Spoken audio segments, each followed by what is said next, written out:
Chapter 385. Cole insisted. He raised his hands above his head and said, "Please take a look." Gu Mengmeng did not know what to do with Cole and could only accept the esoterica. "All right, I will accept the book. Can you go back now?" Cole shook his head and said, "I want to stay and serve the great messenger." Gu Mengmeng's face was really stiff. She thought to herself, "If you want to serve me, then so be it.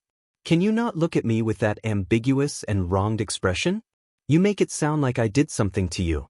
Gu Mengmeng sighed and turned to enter the house. She pounced into Elvis's arms and said, "Hubby, there's an idiot at the door."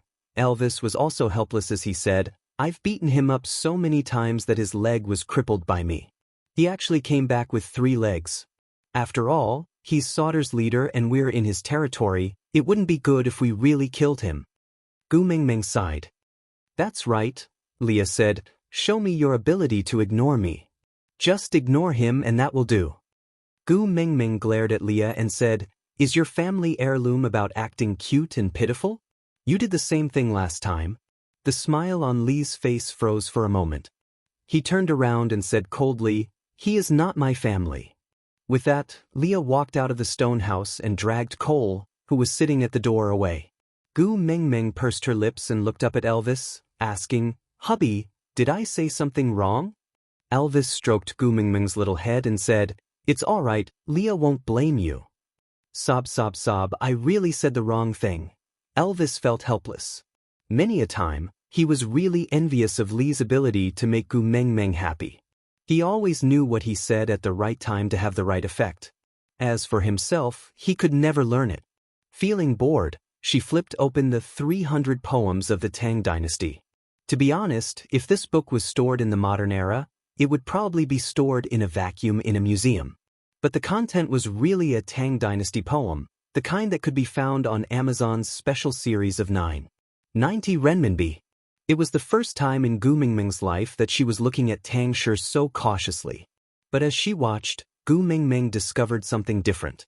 She seemed to understand why the previous messenger of the beast deity wanted Sauter's people to pass this book to the new messenger of the beast deity. There were words on the book, which looked like the marks of a ballpoint pen. Gu Mengmeng sighed silently in her heart. Why did other people bring at least 300 poems of the Tang Dynasty and a ballpoint pen when they transmigrated, while she only brought a bikini? Too much time had passed and many of the words could not be read clearly. In addition, the book was damaged and the message left behind by the previous messenger of the beast deity could not be read completely. Gu Mengmeng could only piece together a few pieces of information.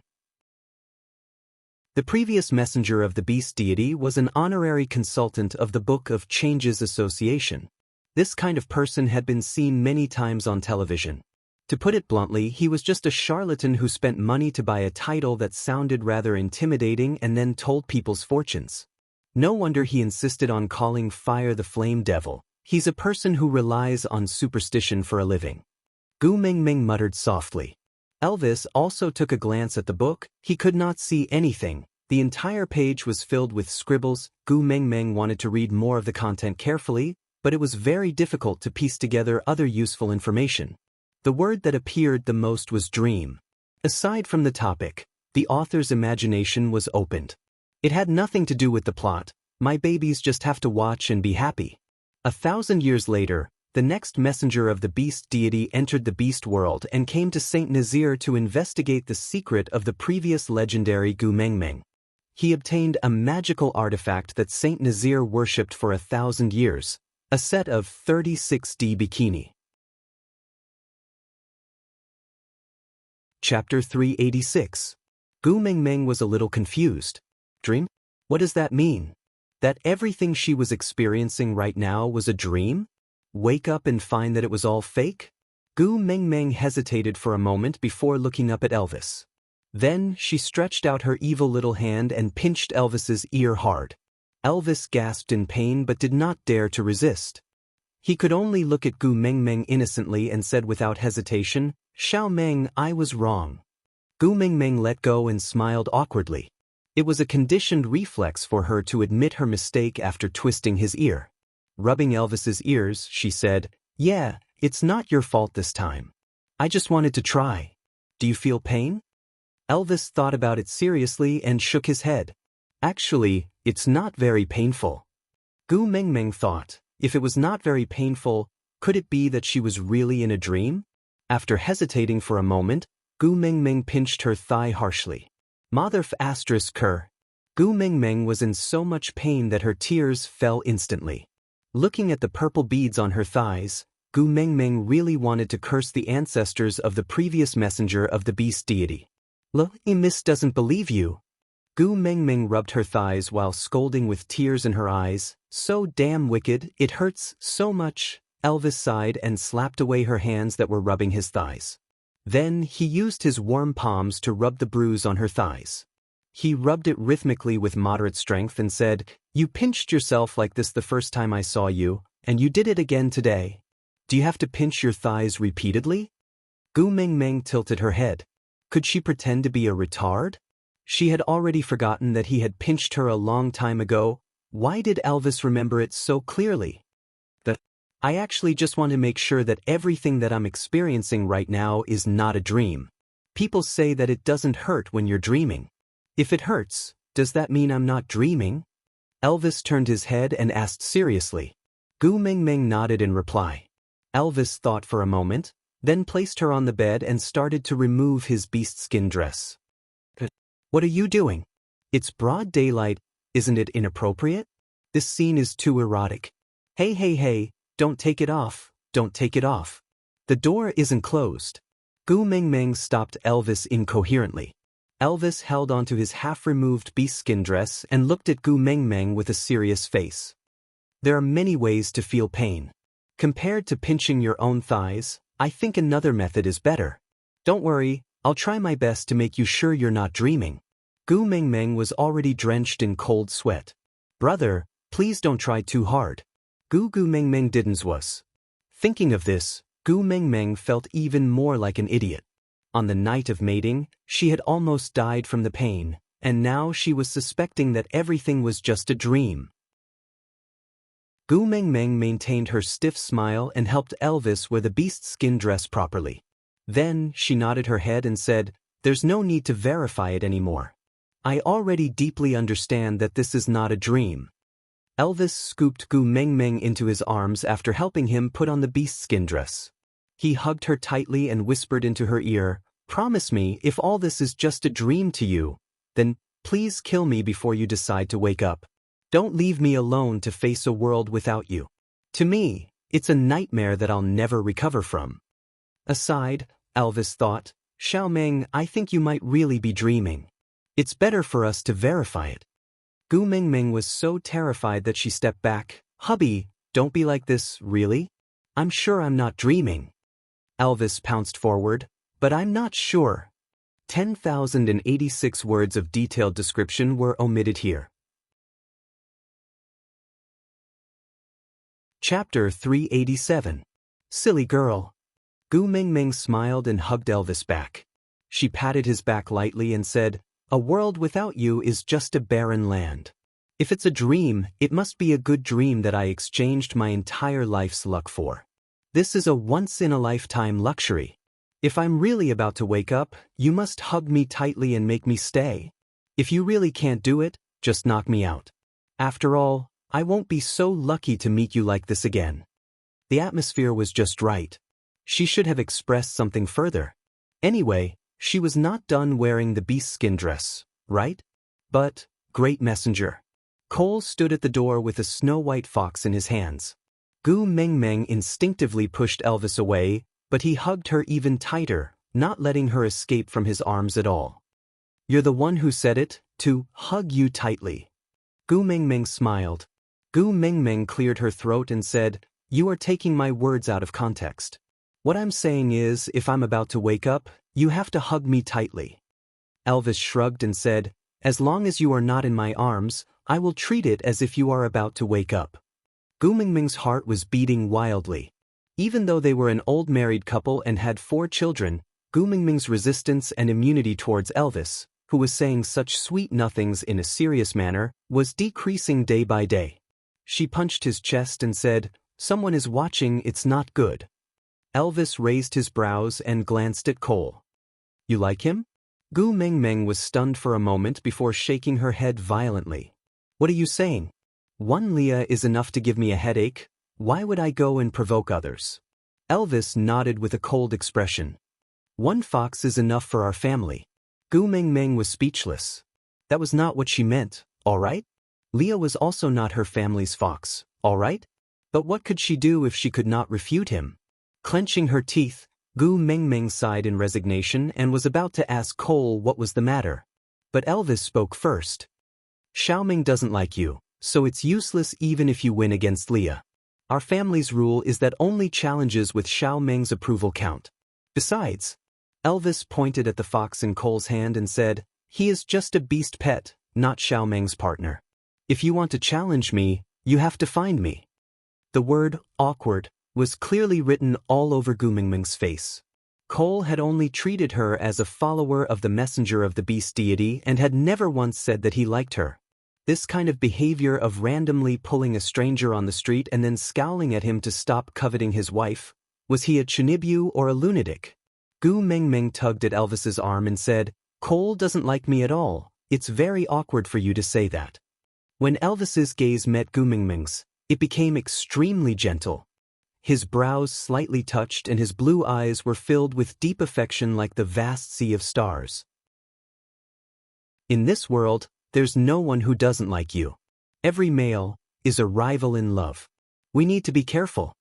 Puff, what a Chunibyu theory, but my heart is beating really fast. What should I do? Was this the so-called beauty in the eye of the beholder? Oh my, she was already the world's most beautiful woman in Elvis's eyes? Her heart was blooming with joy and the corners of her lips curled up unknowingly. Gu Mengmeng tried not to look too pleased with herself. She waved her hands and said, I'm not money, how can everyone like me? Don't spout nonsense, Cole didn't mean it that way. Aside from the topic, all right, babies. Today's update has ended. Chapter 388. Cole did not say a word, but his eyes were filled with confusion and some unexplainable things. Great messenger, can I come in? Cole asked. No. Elvis replied firmly without hesitation. Cole did not insist and just nodded his head. Then he placed the fox at the door and stroked his head as if he was stroking a pet dog. He instructed, since you have already become the great messenger's beast pet, you must serve the great messenger well and make her happy.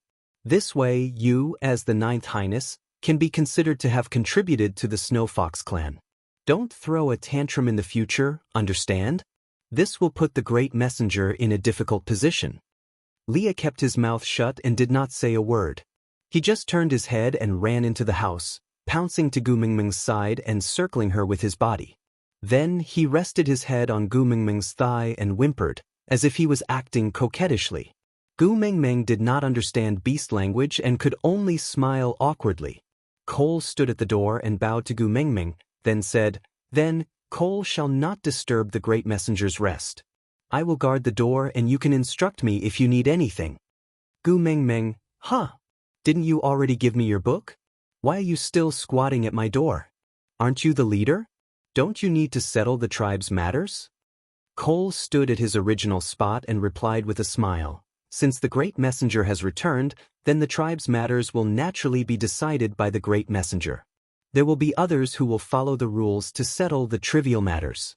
So, my most important duty is to stay by your side, protect you, and serve you. Gu Mengmeng really could not get used to the word, serve. It sounded so awkward. So she cleared her throat and asked, I am the messenger of the beast deity, so you have to listen to my words, right? Yes, great messenger. Gu Mengmeng said, Then as the messenger of the beast deity, I order you to go back to where you came from. Don't block my way. Cole seemed to be in a difficult position. Gu Mengmeng continued, Also, I've already said that Saint Nazir is my tribe and I won't stay behind, so you should manage this Sauter tribe yourself. Don't expect me to make any decisions, I don't have that much free time. Cole hesitated for a moment and said, Or should I lead the whole of Sauter to submit to Saint Nazir? Does that mean I can stay by the great emissary's side to serve you? Gu Mengmeng felt that this suggestion was quite reliable, so she looked up at Elvis and then at Leah, only to see both of them shaking their heads at her at the same time. Although the action was not visible, they had after all lived together for so long, and this level of tacit understanding was still there.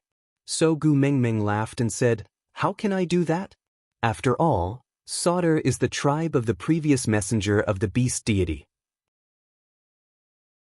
I've just arrived and I've already swallowed their territory. This is not in line with the rules of the martial world." Cole remained silent and his gaze was filled with disappointment. He stood at the door and looked at Gu Mengmeng huddled in Leah and Elvis's arms, just like an infatuated boyfriend looking at the heartless woman who had dumped him hugging two beauties. Damn it, Miss was hugging her own husband now. Why the hell are you standing at the door with an expression like you're Qin Xianglian? Gu Mengmeng was roaring in her heart, but she only smiled awkwardly and said, "Leader Cole, if there's nothing else, please go back first. I still have to be the judge to choose the warriors to join Saint Nazir later, so I won't entertain you." Cole replied slowly, then placed his right hand on his left chest, bowed to Gu Mengmeng and left slowly. Aside from the topic, I'm not sure if everyone noticed this. When Leah went out, he dragged Cole along, and when he returned, he was carried back by someone else. Meaning, he didn't win. He didn't win. He was beaten back to his original state. Ha! Chapter 389. After confirming that Cole had walked far away, Gu Mengmeng pushed Leah and said, "What's wrong with you? Didn't you go out to chase him away? Why did you get carried back by someone?" Leah transformed into a human, retaining a large tail and a pair of furry fox ears.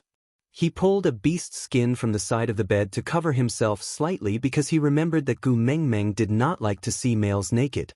After settling everything, Leah then looked at Elvis seriously and said, "Cole is at least a 4th-level beast. You have to be careful."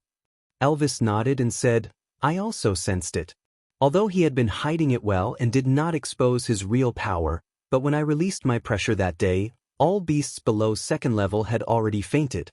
You, who were at the peak of 3rd level, also felt weak in the legs and dizziness, but he remained calm as if nothing had happened. 4th level pressure. Unless he is also a 4th level or higher, he would not be able to withstand it." Gu Mengmeng blinked her eyes and finally understood that the morning when Cole came to look for her after the crowd reported her for barbecuing in public, Elvis and Lee's pairing was not just to act cool. Snow foxes are naturally cunning and Sauter is also the tribe of the previous messenger of the beast deity. There must be many secrets that only the tribe leader knows. Even if many of them were lost in the passage of time, even if there is only a tiny bit left, it is enough to overwhelm us. So, you have to be extra cautious when dealing with him.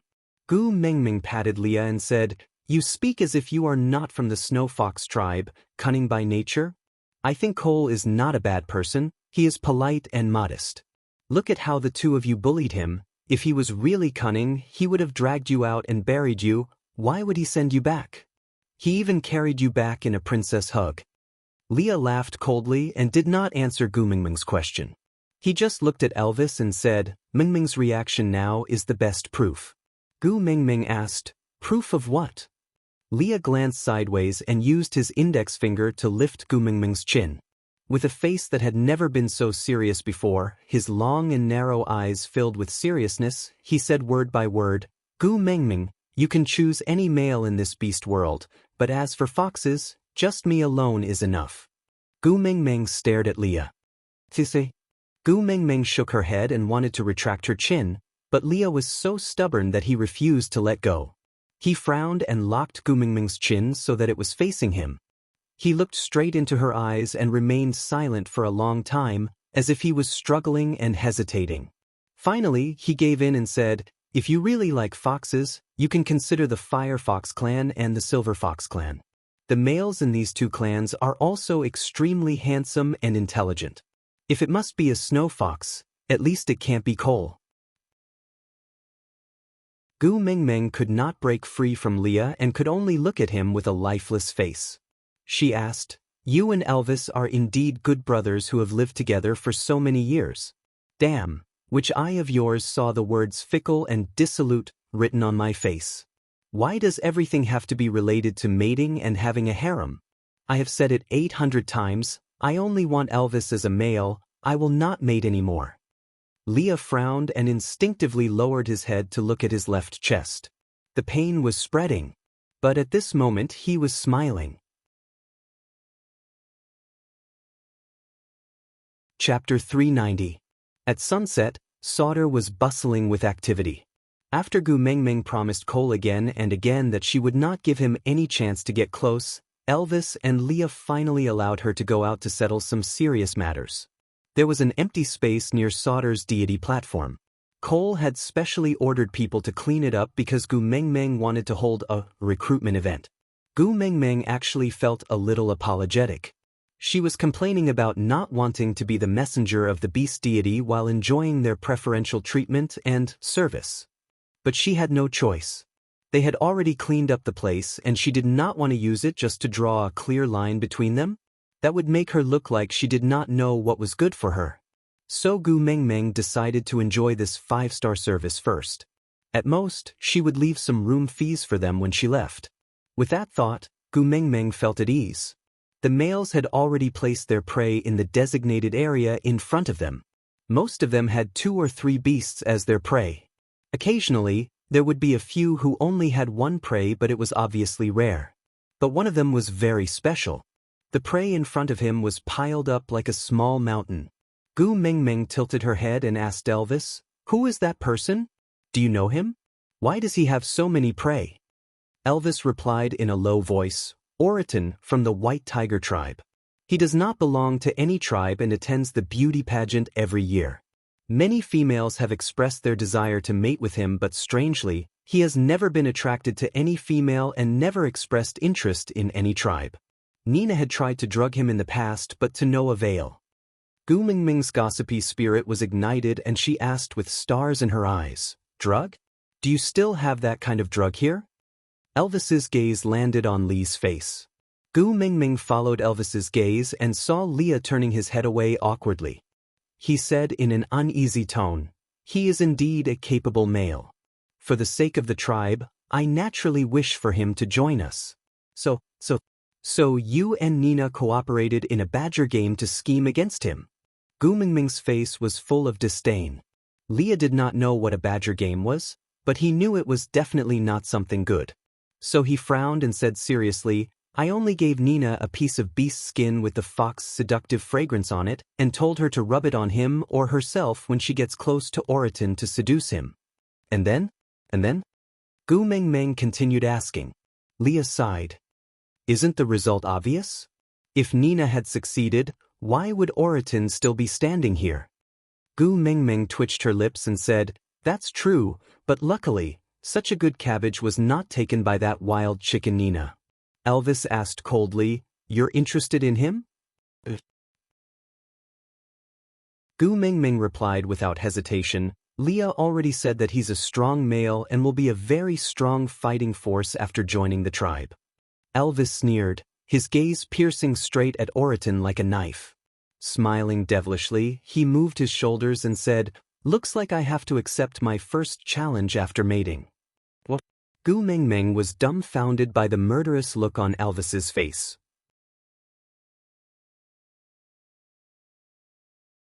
Chapter 391. Hey, he wants to join our tribe so sincerely, why do you want to kill him? Gu Mengmeng's face was full of fear as she held onto Elvis's arm. "Look, this world is so beautiful but you are so hot-tempered. This is not good, not good." Elvis squinted his eyes as he exuded a dangerous aura. He rubbed Gu Mengmeng's hair gently and said, "You are pleading for him? Your heart aches?" Gu Mengmeng said, "Hubby, talents are hard to come by." Elvis said, "Then, where do you want to place his mark?" Gu Mengmeng was stunned for a moment before she slapped Elvis's shoulder angrily. "What the hell are you talking about? I am talking to you about strengthening the tribe, not strengthening the harem." Elvis grabbed onto Gu Mengmeng's wrist and pulled lightly, causing her entire body to fall into his arms. After teasing her like a cat for a while, Elvis then said, "What if the condition for him to join the tribe is to mate with you?" Gu Mengmeng felt helpless and thought to herself, "Who has a phone to lend me?"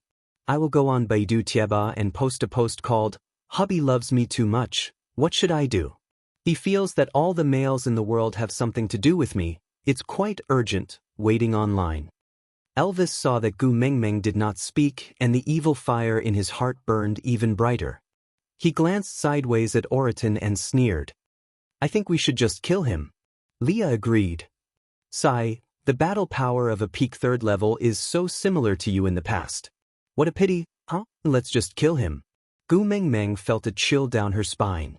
In the years before she came, the rapport they had developed actually included this kind of perverted teamwork to kill a suspected love rival. Sighing, Gu Mengmeng patted their shoulders. "I heard that males in the beast world have extremely good hearing." Elvis nodded and did not say anything. His face was still sullen. Gu Mengmeng continued. "Do you think he can hear you two standing so close to each other discussing killing him?" Elvis and Leah sneered. "If he is not deaf, he should be able to hear us." Gu Mengmeng asked again. "You know he can hear us, why are you two still talking?" Elvis used his fingers to lift Gu Mengmeng's little face and said with a faint smile, "Because he's a male that you've taken a fancy to, so we're giving him the last bit of mercy. If you still have a shred of self-awareness, you should run away now." The corners of Gu Mengmeng's lips twitched. She would never understand the world of males. "Hubby, how about this? If the condition for him to join the tribe is to mate with me, then we don't want this person. My tribe lacks warriors, but my family doesn't lack men. But if he doesn't mean it at all and it's just the two of you making wild guesses, then let's take 2 deep breaths and forget everything that happened just now, okay?" Elvis harumphed and turned to look at Oraton. He curled his lips and said, "Leah, look at the way he's looking at Xiao Meng. Isn't it familiar?" Leah nodded. "It's exactly the same as the way you looked at Meng Meng back then." Elvis said, "It's exactly the same as how you look at Xiao Meng now."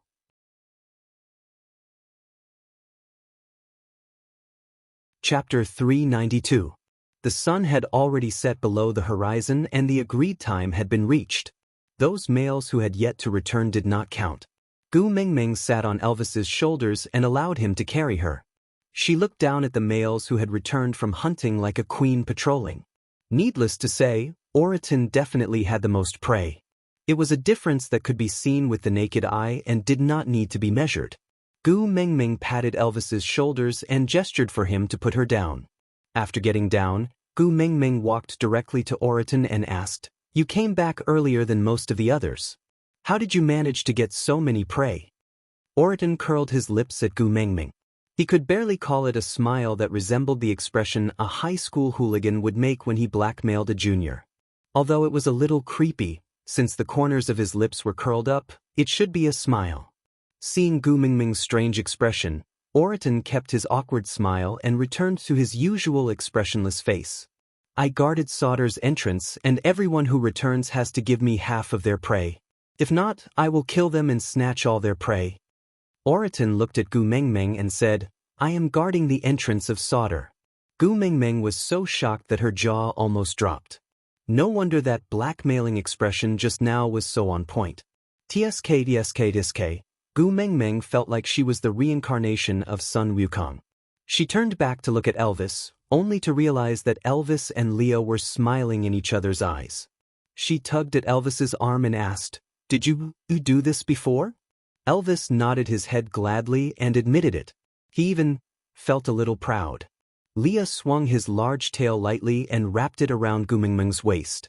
He knew what Gu Mengmeng was thinking about, so he took the initiative to explain. To be able to snatch prey from other males, it proves that he is more powerful than the one being snatched. Looking at the number, he must have felt that he would definitely win before stopping. And until he stopped, he did not lose, or else these prey would have been snatched away by others long ago. With his skills, he would definitely win even if he went out to hunt directly. But he chose this method. Looks like his true motive was to show you his skills. "Oh," Gu Mengmeng replied, not fully understanding. She was still thinking to herself, "Damn it, males have always behaved like birds since ancient times." Their brain circuits were really strange. What made them mistakenly believe that the fiercer they were and the better they fought, the more girls would like them? Gu Mengmeng smacked her lips and thought to herself, Compared to the hooligans in school, the Prince Charming senior from the swimming club is clearly more likable. Every day, she only wore a pair of swimming trunks and soaked in the water. The moment she came out of the water, the sparkling water splashed everywhere. Hiss, it really made people salivate. Xiao Meng. Elvis's face darkened as he called Gu Mingming's consciousness back. Gu Mingming wiped off her saliva and realized that she was drooling at Oriton because she was thinking about something else. Damn it, it was even harder to explain now. Elvis would definitely think that she had taken a liking to this white tiger. Gu Mingming sighed. She thought to herself that a clean slate would be clean on its own, so she asked, "Since you are the one with the most prey today, I will represent Saint Nazir to extend an invitation to you. Welcome to Saint Nazir." Oriton was silent for a moment, his face still as cold as ice. He said expressionlessly, "I want to be your guardian beast. I will only be willing to join Saint Nazir if you agree." Aside from the topic, previously, someone asked me why I said it to be a senior from the swimming club and not the basketball club or the street dance club. Usually, the boys from these two clubs seem to be more popular in school. The answer is that when I was writing the outline of this article, it was during the Olympic Games. Chapter 393. Gu Mingming's body went limp and she almost fell. Was it because Elvis was too petty and jealous? Was it because of the sixth sense that males developed from the pressure of competition? But what's a guardian beast? Gu Mingming turned her head and looked at Leah. Leah swayed his large tail and said, "Look, someone like me who is handsome and knows how to please you but is not qualified to mate with you is called a beast pet, a plaything beside your knees. You can call me and order me to leave." Leah swayed his large tail and said, "I'm not qualified to mate with you." Gu Mingming immediately waved her hands and said, "Go, go, go, go." But Leah smiled. He held onto Gu Mingming's little hand and circled it from her left to her right. Then he leaned forward and leaned towards Gu Mingming. He grinned and said, "See, you can order them around, right?" Gu Mingming faked a smile and gave up on the treatment. She waited for Leah to continue. "Leah, guardian beast is also a type of family member, but its position is lower than the beast pet. It's the first line of defense for females. When they encounter any danger, they will be the first to block in front and fight for time for the females and other family members. But because they don't know how to please females, they usually don't even have the chance to enter the cave. Mating is even more impossible. To put it bluntly, they are just guards of the cave entrance." Gu Mingming looked at Oriton awkwardly and whispered to Leah, "Can't you be more tactful with your words? It hurts my pride." "Pride?" Leah repeated Gu Mingming's last two words. Then he smiled and moved his flirtatious face to Gu Mingming. His furry large tail swept against her calf from time to time and he said in an ambiguous and affectionate voice, "What's the use of pride for males in front of females? Look at how Elvis and I have degenerated into acting as half-orcs to please you." Gu Mingming then realized that ever since she rubbed Elvis's tail once when she was pregnant, he had never kept his tail. She could always grab it and hug it in her arms. When she was sitting, it was the armrest. When she was lying down, it was a warm blanket. When she was standing, it was a toy in her hands.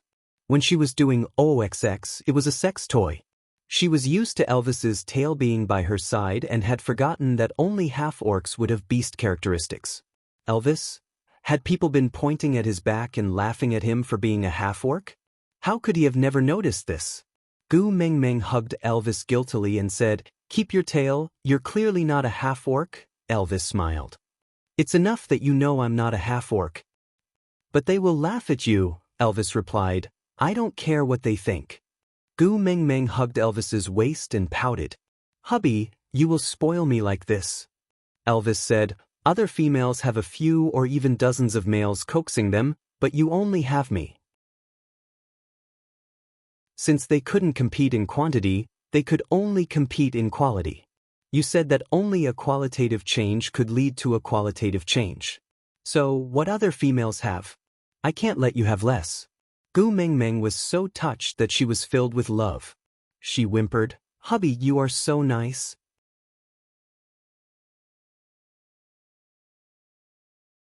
Chapter 394. Oriton was silent for a moment before replying, "It's impossible that there are only two males beside the messenger of the beast deity." Elvis narrowed his eyes and his murderous aura started to spread. Oriton did not know if it was because he could not feel Elvis's murderous aura, or because he was too confident in himself, or because he simply had facial paralysis. Anyway, his reaction to the dangerous aura released by Elvis was no reaction. The two of them stared straight into each other's eyes and Gu Mengmeng felt immense pressure standing in the middle. She did not know how long the two of them were going to stare at each other. Just as Gu Mengmeng was prepared to retreat a little and look at the other prey, Oriton suddenly spoke, "I have no intention of mating with the messenger of the beast deity, so you don't have to be so guarded against me." Elvis sneered in disdain. "Do you think my Mengmeng likes you?" Oriton was still expressionless. He looked at Elvis, then at Gu Mengmeng, before nodding his head silently. "Huh." Gu Mengmeng hurriedly waved her hands and said, I didn't mean that, you misunderstood." Oriton was still expressionless. Although his eyes were looking in Gu Mengmeng's direction, they did not seem to be focused. He said, "You just tried to convince your males not to kill me. Gu Mengmeng, Oriton, you even praised me as a good cabbage, and felt lucky that I didn't mate with other females. Gu Mengmeng, Oriton, you even deliberately told me that if I want to join your family, I can't be interested in you." Gu Mengmeng waved her hands and said, No, I didn't say that."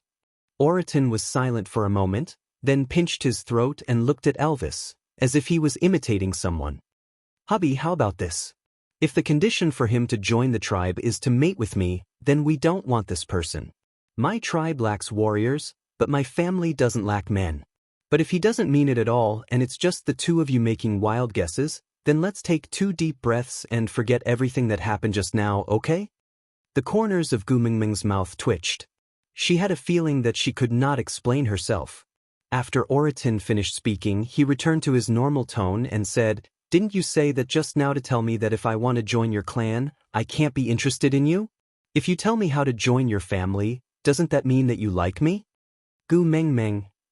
She really admired the way the males in the beast world thought. Oriton, also, you defended my dignity in front of your pet. Gu Mengmeng turned to look at Leah in a daze. Leah shrugged his shoulders and nodded helplessly, indicating that Gu Mengmeng had indeed done that. Then, Oriton continued, "Also, you looked at me for a long time just now and even drooled." Gu Mengmeng raised her head and asked the heavens, "Can I choose to vomit blood and die now?" Gu Mengmeng gestured for him to stop and said, "I can explain about drooling, that wasn't because of you. I was just lost in thought and thought of a handsome swimsuit JG. It has nothing to do with you, you've misunderstood." The moment Gu Mengmeng finished her sentence, she felt a chill on her back. Stiffening her neck, she turned around and saw Elvis and Lee's sinister smile. "Handsome swimsuit? JPG?" Aside from the topic, Gu Mengmeng. Sobs. "Hubby, I can explain."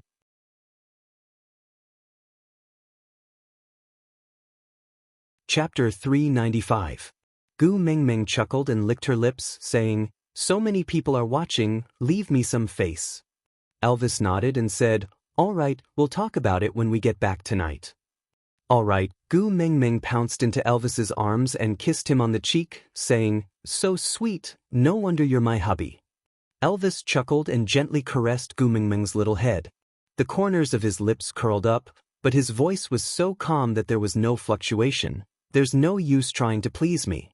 You have to explain clearly to me about the swimsuit Prince Charming." Gu Mengmeng sighed and really wanted to give herself 2 tight slaps.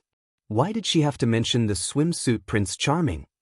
Leah also gave a fake smile and moved closer to Gu Mengmeng's ear, saying, "Yeah, I also really want to know, how does that Prince Charming look like?" Gu Mengmeng laughed guiltily and said, "Let's get down to business first, all right? Everyone's waiting." Elvis and Leah exchanged glances before looking at Oriton, saying, "If your condition is to become Xiao Meng's guardian beast, then we can only take it that you have given up on this spot. Unfortunately, you and Saint Nazir are not fated." Oraton's face was still expressionless and one could not tell if he was disappointed or angry.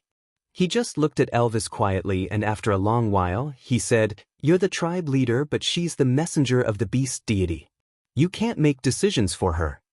Elvis raised his eyebrows and sneered, saying, "To join Xiaomeng's family, even if you're just a guardian beast, you have to pass my test.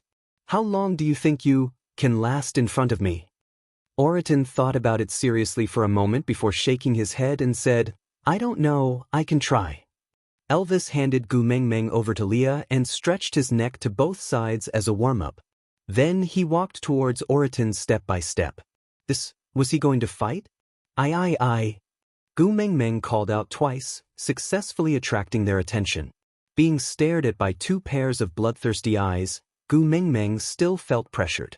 Timidly, she extended her arms towards Elvis and said, "Hubby hug." Elvis was taken aback for a moment before he laughed out helplessly. He turned back and carried Gu Mengmeng from Li's arms.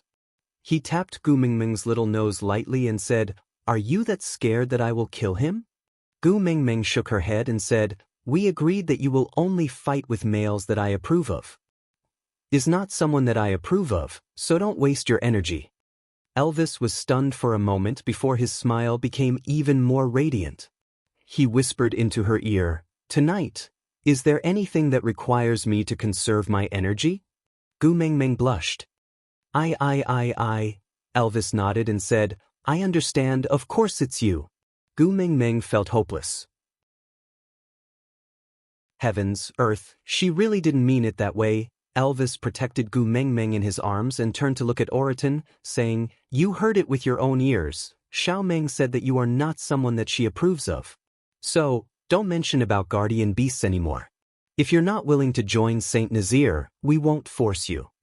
Oraton tilted his head and looked at Gu Mengmeng, who was in a dilemma.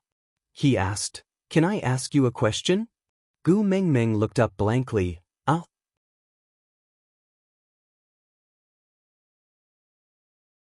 Chapter 396. Gu Mengmeng looked at Oraton like he was an idiot and said, "Because I already have a husband." Oraton said, "But even an ordinary female has more than one partner, not to mention you are the messenger of the beast deity." Gu Mengmeng smiled helplessly and answered, "You also know that I am the messenger of the beast deity. I am different from other females, I only want one partner." Oraton remained silent for a moment and asked again, "Why him? Don't you feel afraid or disgusted?" Gu Mengmeng frowned and looked at Oraton asking, "What do you mean?" Oraton looked at Elvis and then at Gu Mengmeng saying, "His background, you don't know?" Gu Mengmeng's expression was very bad and she said with obvious rejection, "I know, but what has my husband's background got to do with you? What right do you have to make irresponsible remarks in front of me?" Oraton was taken aback and revealed the first expression that Gu Mengmeng had seen. He only widened his eyes slightly, but it was enough to show his astonishment. "You know his background but you are still willing to accept him, not afraid of him and not despise him?" Gu Mengmeng rolled up her sleeves and wanted to hit him, but looking at the pile of prey in front of him, Gu Mengmeng felt that she should be a gentleman and not hit him if she could reason with him. Thus, she placed her hands on her hips and raised her chin, saying, "Everyone can't choose their own background. Your mother didn't discuss this with you before giving birth to you, right? No matter how powerful your parents are, it's your parents who are capable and it has nothing to do with you. On the other hand, no matter how evil your parents are, it's your parents who are immoral. When they were dragged to be executed, they would not execute you for 5 minutes just because you are their son." Oraton stared unblinkingly at Gu Mengmeng's face, listening to her words filled with righteous indignation. Even though he was being scolded, his eyes gradually started to focus, gradually reflecting the petite but capable figure in his eyes. "If you have any right to criticize my husband, it should be under the premise that you have done something better than him, and not because your parents are more powerful than his parents, understand?" After Gu Mengmeng finished her long speech in one breath, she took 2 deep breaths and said, "Originally, you are a capable male and I sincerely wanted to invite you to join Saint Nazir and become a member of our tribe. But now," Oraton raised his head, his eyes shining brightly as he said, "I am willing to join Saint Nazir without any additional conditions." Gu Mengmeng was taken aback. She blinked her eyes and asked, "Are you sure?" Oriton nodded and said, "Yes." Gu Mengmeng smiled awkwardly. She looked at Elvis and said, Why don't we take 2 deep breaths and forget everything that happened just now?" Elvis rubbed Gu Mengmeng's little head and said, "I'll listen to you." Gu Mengmeng smiled with her eyes curved, then extended her hand to Oriton. "Welcome to St. Nazaire." Oriton was taken aback. Then he knelt down on one knee and placed his head under Gu Mengmeng's hand. He looked like, "God, please bless me." Gu Mengmeng was speechless. She exclaimed, "Why is the difference in culture as vast as the Milky Way? I just wanted to shake your hand to show my friendliness, big brother. Why are you kneeling at my feet with a righteous look on your face? How am I supposed to receive it?" Digression. Today's 9 chapters have already been updated, babies. A friendly reminder, it's almost the end of the month. Your tickets, if you don't pass them to me, will expires.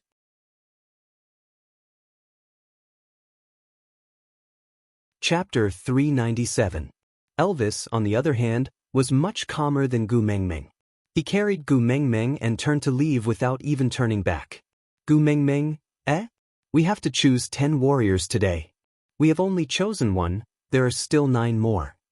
Elvis smiled. "Leah had already judged the rarity and quantity of the prey when you were flirting with Oriton. He has already chosen the other 9, you don't have to worry." "Gu Mengmeng, I am the HR, you are overstepping your authority, you are interfering with the business of other departments, you are..." Gu Mengmeng stopped and looked at Gu Mengmeng, asking, "Do you want to choose a warrior from the tribe or a male for yourself?" Gu Mengmeng said righteously, "Of course I want to choose a warrior from the tribe. Although I can take a look at some pretty men, it will not affect my professional judgment. Distinguishing between public and private interests is my basic principle, all right?" Elvis raised his eyebrows and repeated, "Look at some pretty men, huh?" Gu Mengmeng covered her mouth and accidentally said what was on her mind. Her big eyes darted around and she shook her head guiltily, wanting to take back what she said just now. Leah swung his large tail and reached out one hand to hook Gu Mengmeng's chin, while the other hand rested on Elvis's shoulder. He leaned forward in an ambiguous and seductive manner. His moist lips looked even more alluring under the moonlight. His long and narrow eyes were full of smiles, but there was a sense of danger in them. "How long has it been since you took a good look at me? Don't tell me, you are tired of my body and looks?" Gu Mengmeng had goosebumps all over her body. She had a premonition that if Elvis was jealous, he would at most make her unable to get off the bed. But if Leah was jealous, the scene in her imagination was pitch black and she could not think of anything. But she just felt that it was so scary, so scary. "I'm just taking a look. Although I am a married woman, taking a look is still alright. Just taking a look, it should not be considered as indecent, right? Then the 2 of you would at least look at other beauties, beautiful females, right? Elvis, other than you, I don't look at any other females. Leah, I can't even be at ease staring at you, afraid that someone else will beat me to it and snatch away the little place I have left in your heart. It's fine if you don't sympathize with me, but you're accusing me first?" Gu Mengmeng lowered her head and said, "I was wrong, all right. I won't look at handsome men in the future, all right." Elvis looked at her aggrieved look and felt very complicated. He sighed and said, "If you feel that I can't satisfy you and you need more males, why don't you consider Leah first?" Gu Mengmeng wanted to cry, but no tears came out. "I really know my mistake. I will keep my private life and private life separate from now on. When I'm working, I will only work. When I'm looking at handsome men, I will only look at you, all right? Don't talk to me about mating again. I really don't have that thought. I just want to take a look." Elvis did not say anything more and just carried Gu Mengmeng towards the stone house. Leah wagged her tail and followed behind them. At a place where Gu Mengmeng and Elvis could not see, Lee's smile was mixed with a tinge of bitterness. If he could also hug Mengmeng like this and ask her if she had taken a fancy to another male. Was it because he couldn't satisfy her? How great would that be? Sighing, Leah reverted to his usual flirtatious self. He kept all his emotions and pretended that he was not sad. Aside from the topic, recommending her good friend Half Candy, who was currently PK, Battle of the Aces, God of War and Wild Wives. There is a mission that needs to be forged with blood and fire. It needs to be honed with life and death. This was a story about a mission and bloodshed. Mo Bing, the legend of the new military camp. It was rumored that she was arrogant and unruly, cold and heartless. She never cared about anyone. In reality, she disguised herself as a man and became the first female commander in history to command troops on the battlefield. Sniping, fighting, capturing, everything was easy for her. Deserts, jungles, highlands. She left her beautiful figure everywhere. Mo Bing's greatest joy in life was fighting the strong and flirting with the Prince Charming, torturing the weak and fighting with the best. Lung shouting, the legend of the military world. It was rumored that he was the king of hell of the military world. He was cold-faced and heartless and did not understand the meaning of human relationships.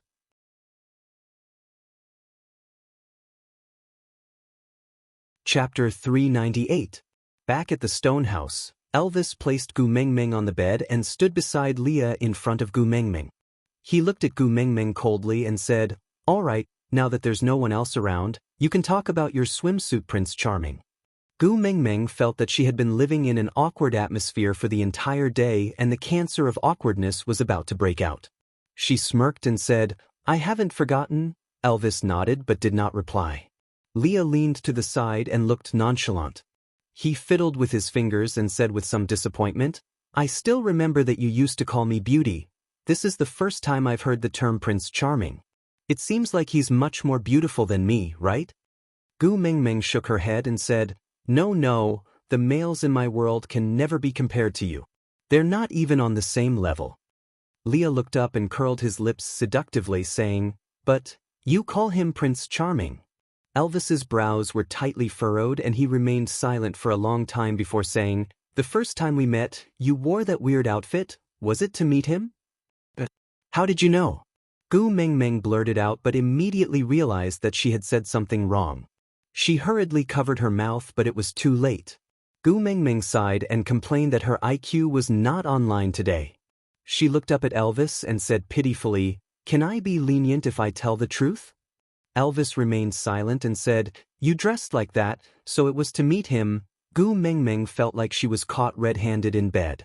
But who the hell ever heard of cheating before marriage? Elvis's eyes were filled with a strong sense of loss and sorrow. He just stared at Gu Mengmeng, his eyes like a black hole, wanting to suck Gu Mengmeng into it. "At that time, you clearly said that you risked drowning for me. Then you even kissed me. But, so that was a lie?" Gu Mengmeng shook her head. Elvis's gaze made her heart ache. She stood up from the bed and flew towards Elvis. The distance was a little far and if Elvis did not step forward to catch her, she would definitely fall to the ground. But no matter how sad Elvis was, he could not bear to let her get hurt. So before Gu Mengmeng could tilt her body 30 degrees, Elvis had already hugged her firmly in his arms. Gu Mengmeng hugged Elvis's neck and whispered in his ear gently, "Hubby, don't let your imagination run wild. I'll tell you the truth, tell you everything, all right?" Elvis hesitated for a moment, but eventually nodded his head. Gu Mengmeng straightened her body and held Elvis's face. She looked into his eyes and said, "That day, I wore that bikini to meet that swimsuit Prince Charming.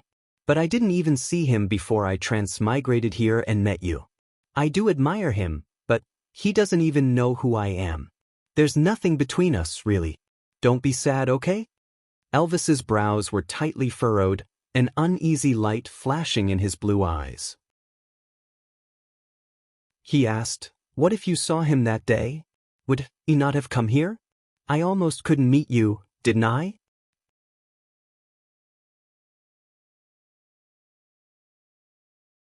Chapter 399. Gu Mengmeng snuggled in Elvis's arms and swung her little feet. She thought for a while and smiled. "Actually, I can't even remember what that Prince Charming Sr. looks like. I only remember that he was not willing to admit defeat and was so focused when he was trying his best to advance towards his goal. The confidence he exuded when he stood on the podium made me feel dizzy. Maybe I don't like him, I just don't want to be alone anymore, so I found someone to rely on." Elvis frowned and said, alone? Don't you see Jean by your side? Gu Mengmeng burst out laughing. Do you still think that you see Jean is real?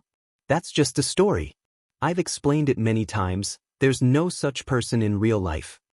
Elvis remained silent and did not reply.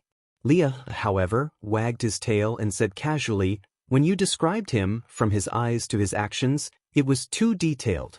It's hard to believe if you said it was all fabricated.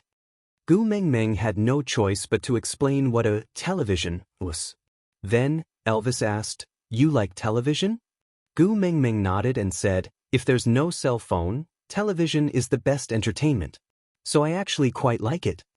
Elvis nodded and asked again, what does that machine look like? Where can I catch it? Gu Mengmeng was taken aback for a moment. Then she laughed out loud and said, hubby, that's a product from our world civilization, it doesn't exist here. Elvis's expression was a little disappointed and he muttered, is it? The magical weapon from the beast deity world. Gu Mengmeng held back her laughter and nodded, saying, you can say that, but that thing is harmful to the eyes, so it's good not having it. Elvis nodded and said, so when you first came here, you couldn't see anything at night because of that machine, right? Gu Mengmeng wanted to say that even without a cell phone and television, she couldn't see anything at night, but after thinking about it, she decided not to, so she nodded silently. Elvis hugged Gu Mengmeng in his arms and patted her back gently to comfort her. When you were by the beast deity's side, you suffered. I'm sorry that I couldn't appear by your side to protect you at that time. That's why you suffered so much and even hurt your eye. Actually, Gu Mengmeng was thinking, in such a melancholic environment, if she said that she enjoyed watching television and playing with her phone, would it be too much of a wet blanket? Taking a deep breath, Gu Mengmeng hugged Elvis back and said, it's not too late to meet him now. I'm willing to sacrifice my right to watch TV and play with my phone for the rest of my life in exchange for your company. Elvis fell into self-reproach for not participating in Gu Mengmeng's past, but Leah clearly understood something else. So, before coming here, you've always been alone? Aren't your father and mother accompanying you? Gu Mengmeng's smile froze. She pursed her lips and shook her head, saying, my father abandoned my mother when I was very young and mated with another younger female. From then on, there was no news of him, as if he had disappeared from the world. My mother is currently mating with another male, and this burden, was finally abandoned after my mother and the new father gave birth to a younger brother. Out of topic.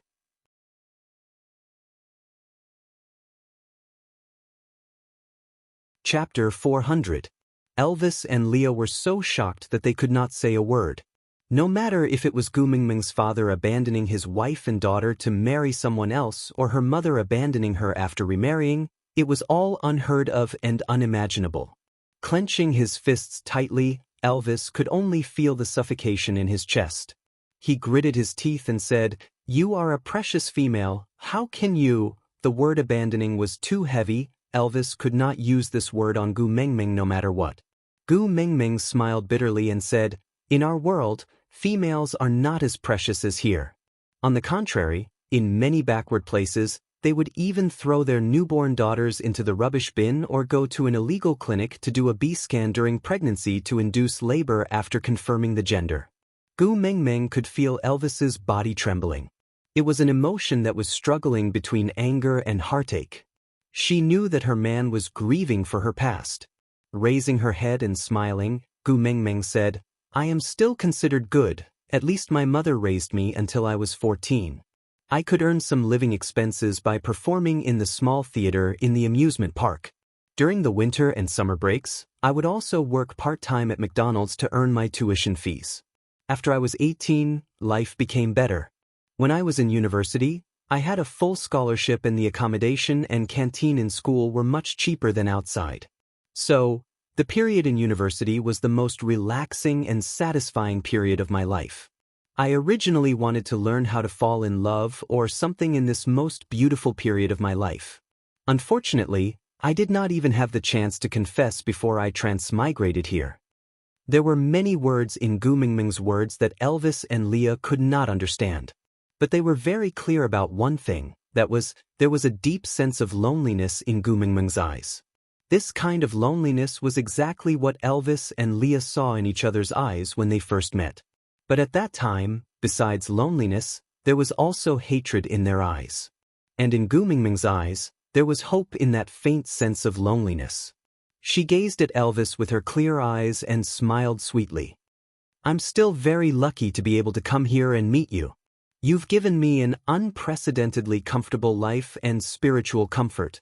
You've made me believe that my life is starting to change for the better." Xiao Meng. Elvis did not know what to say to comfort Gu Mingming. After deliberating for a long time, he only said, "I love you." Gu Mingming replied with a smile, "I love you too." As for Leah, he finally understood why Gu Mingming refused to forgive and accept him at this moment. In her opinion, he had abandoned her, right? No matter how many reasons he had, his actions did indeed constitute abandonment, right? Leah lowered his head and pressed on his chest tightly. He gritted his teeth but could not see Gu Mingming's face. He used to have the right to protect her, to comfort her, and to care for her. But now, why should he feel heartache? Why should he regret it? What right did she have to say, "Please forgive me"? Gu Mingming took a deep breath and smiled. "All right, why did you make the atmosphere so depressing? If all the hardships I suffered in the first half of my life were to accumulate good luck in exchange for an opportunity to meet you, I think it's quite worth it." Out of topic. Tragic life is different. Everyone has their own difficult but clenched teeth to persist in the past. We do not have the right to refuse the suffering that God gives us, but we have the right to choose how to face it. Babies, remember, the harder it is, the more you must smile.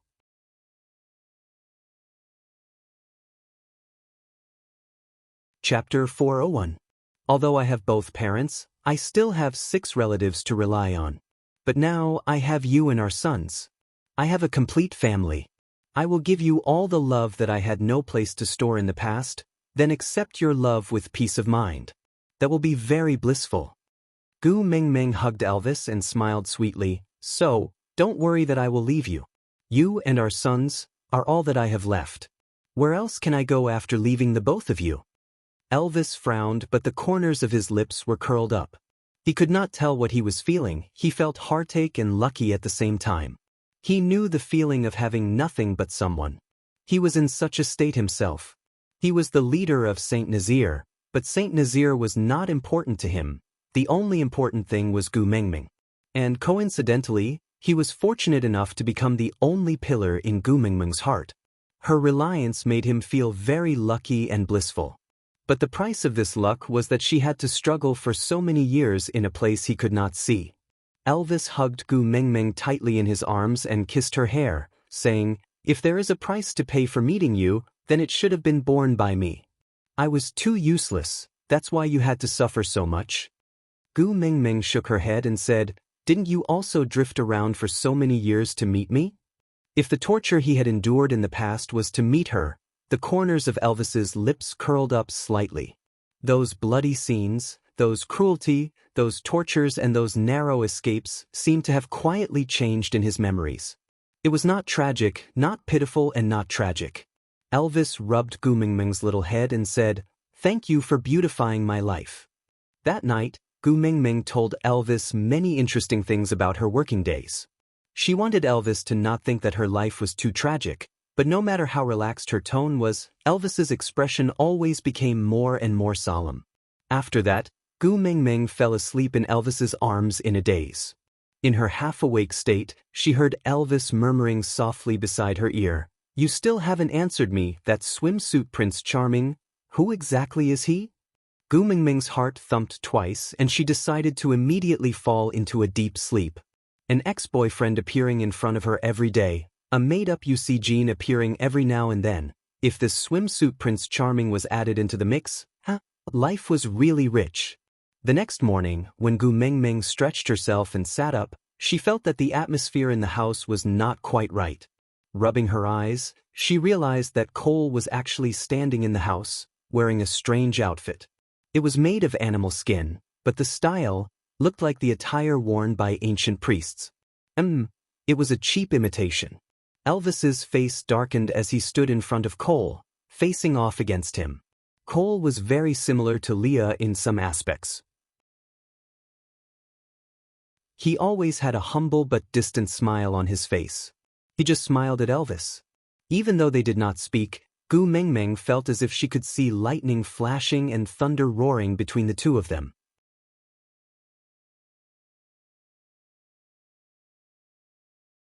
Chapter 402. Gu Mengmeng ignored Leah. Every night, this fellow would crawl onto the bed like a Samoyed. She used all kinds of methods to reject and defend herself, but no matter what she did before she slept, this fellow would still be on her bed when she woke up. Getting used to it was a very scary thing. Because Gu Mengmeng would no longer be shocked by Li's appearance on her bed.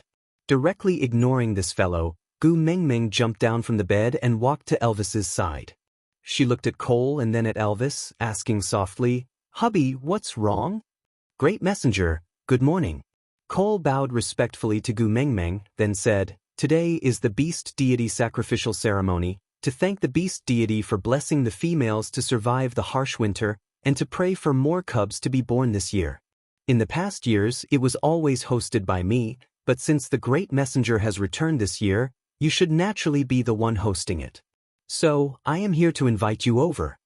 The corners of Gu Mengmeng's mouth twitched, recalling how Leah stood on the wooden platform and danced the Great Spirit during her coming-of-age ceremony. She laughed awkwardly and said, "Then, I am not familiar with this business. Since you are used to it, you should do it." Cole seemed to be a little surprised. Immediately kneeling down on one knee, he said sincerely, "I dare not overstep my boundaries." Leah stood up from the bed, wagging his tail, and hung onto Elvis's shoulder like a boneless person, his large tail circling around Gu Mengmeng's waist. His voice was still lazy and slightly hoarse. He said, "Hosting the beast deity sacrificial ceremony is a symbol of status.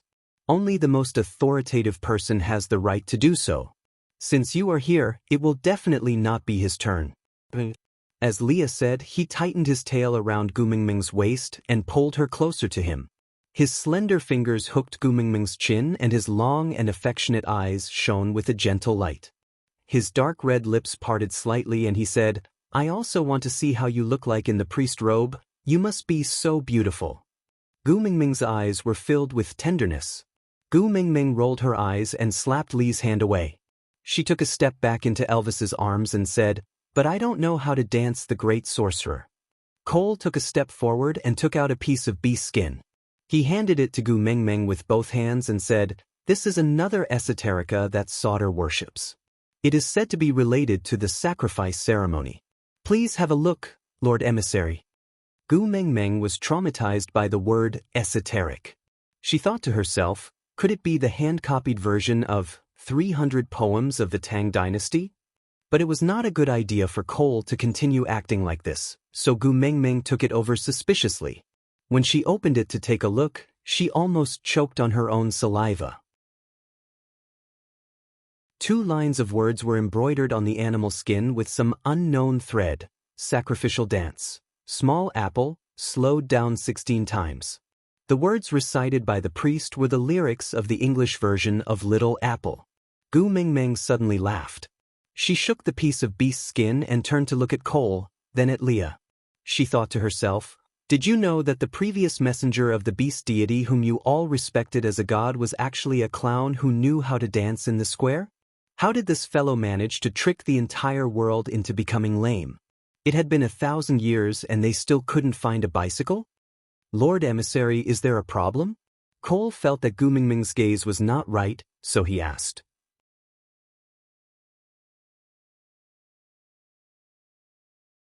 Chapter 403. Cole nodded and slowly closed his eyes. He opened his arms slightly to his sides and lifted his chin slightly, giving off a holy vibe. "Love planta. It's so perfect that it's like a father and a wife." Gu Mengmeng could not help but burst out laughing. "Did I plan to find out about the fruit?" Cole widened his eyes and looked at Gu Mengmeng in disbelief. His agitation was beyond words. He believed that Gu Mengmeng must have understood the contents of the sacrificial chant from the beast skin left behind by the previous messenger of the beast deity. He had once doubted that it was possible for such a small piece of beast skin to completely record the sacrificial chant with only such short symbols on it. But now he understood that the wisdom of the beast deity was limitless, and it was not something he could guess. However, Cole would never know that the reason why Gu Mengmeng knew about such an unconventional English version of Little Apple was because on the first weekend of school, a few girls from her dormitory had gone to the KTV to sing and bond. At the start, all of them acted like virtuous ladies, but after 2 bottles of beer, all of them became more and more uncontrollable, acting all kinds of silly acts one after another. In the end, someone led them to sing the English version of Little Apple for the whole night at the KTV. Because of that, the few girls formed a firm revolutionary friendship. They even made a pact that whoever broke the dormitory rules would have to sing the English version of Little Apple 3 times in the field. Gu Mengmeng did not do her duty properly because she went to work, so she had to sing at least 1 round in the field every week. If not for the fact that Gu Mengmeng was very sure that her dormitory mates were attending classes properly before she disappeared, she would have suspected that the previous messenger of the beast deity was someone from her dormitory. Gu Mengmeng nodded and said, "All right, I got it. Isn't it just a sacrificial ceremony? I'll be there in a while, you can go back first, all right?" Cole looked at Elvis, who had been silent the whole time with a black face. He maintained his usual smile and nodded. Then he looked at Gu Mengmeng and said, "Then I will wait for the great messenger by the side of the deity altar."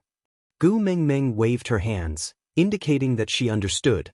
After Cole left, Gu Mengmeng looked at Elvis and asked, "Hubby, why do you look so unhappy? Did something happen? Did Cole offend you?" Elvis hugged Gu Mengmeng in his arms and did not let go for a long time. After a while, he said with a deep voice, "If you like foxes, can't you accept Leah? Not Cole, not Cole." Gu Mengmeng was almost suffocating from Elvis's hug. She said with a dumbfounded expression, "I have nothing to do with Cole. You are always there whenever I see him. I am innocent." Elvis was still hugging Gu Mengmeng tightly. "You don't like him, right?" Gu Mengmeng nodded. "I definitely have no intention of liking Cole. Not at all." Elvis heaved a sigh of relief and said, "He came to challenge me just now." "Huh." Gu Mengmeng looked at Elvis in shock. Seeing her shocked look, Elvis felt much more at ease. He heaved a sigh of relief and smiled. "He said he wants to become your beast pet and serve you together with Leah."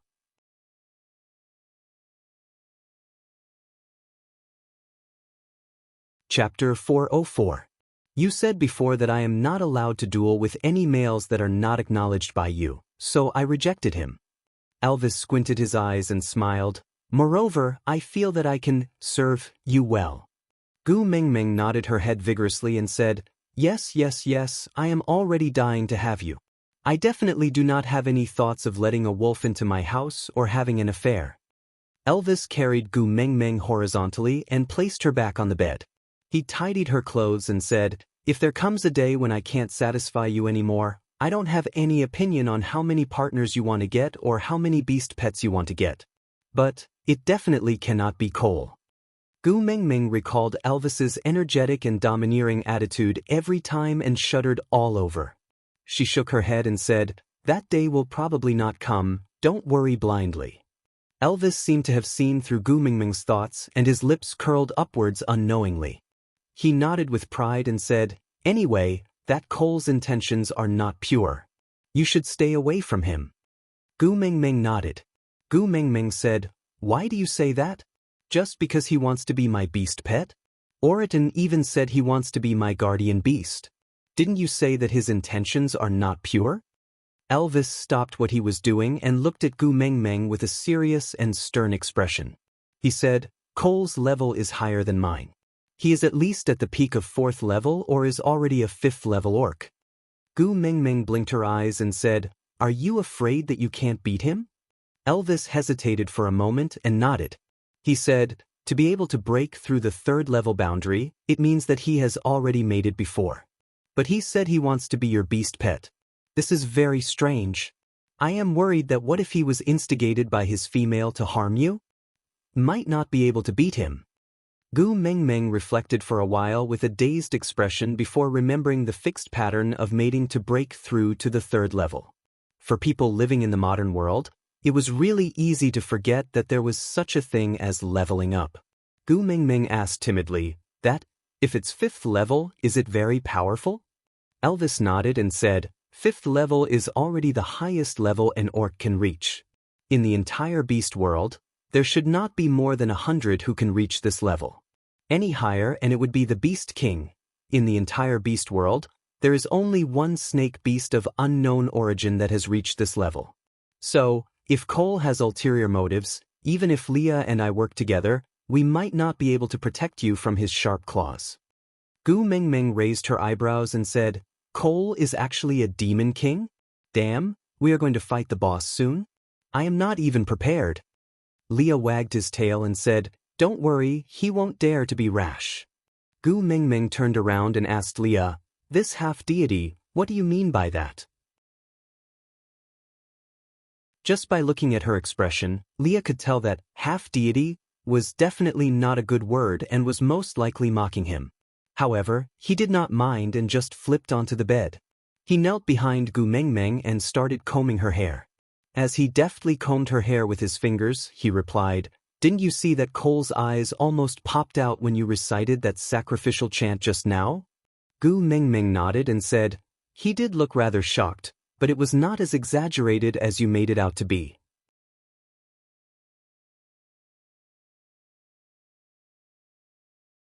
Chapter 405. Gu Mengmeng thought for a while. It seemed that Leah also rarely had any expressions, especially in front of outsiders. He would always fake a smile that looked refined and courteous, but in reality he was very unapproachable. When he was with her, Leah would have more expressions, but it was also rare for him to show too much emotion.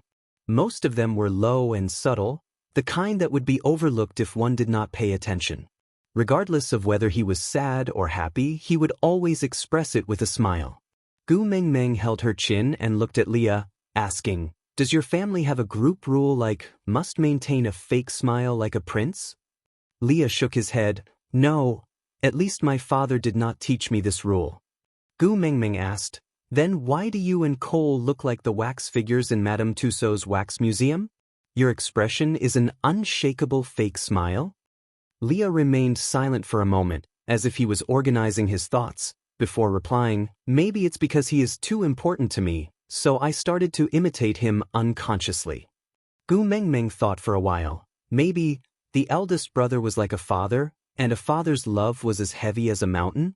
Lee's past was filled with too much sadness, and Gu Mengmeng did not want to rub salt on his wounds, so she did not continue asking, and just changed the topic back. Then maybe he was just shocked because he did not expect me to really know that sacrificial incantation? That doesn't mean anything. If someone could recite the Great Xinhua Dictionary in front of me, I would also be very shocked. Leah shook his head, giving a meaningful smile. "You only saw shock on his face?" Gu Mengmeng nodded, recalling carefully, she really only saw some shocked expressions. Leah hooked Gu Mengmeng's chin, then scrutinized every detail on her face like he was admiring a piece of art. He suddenly smiled and said, "It's no wonder, after all, not everyone understands him like I do."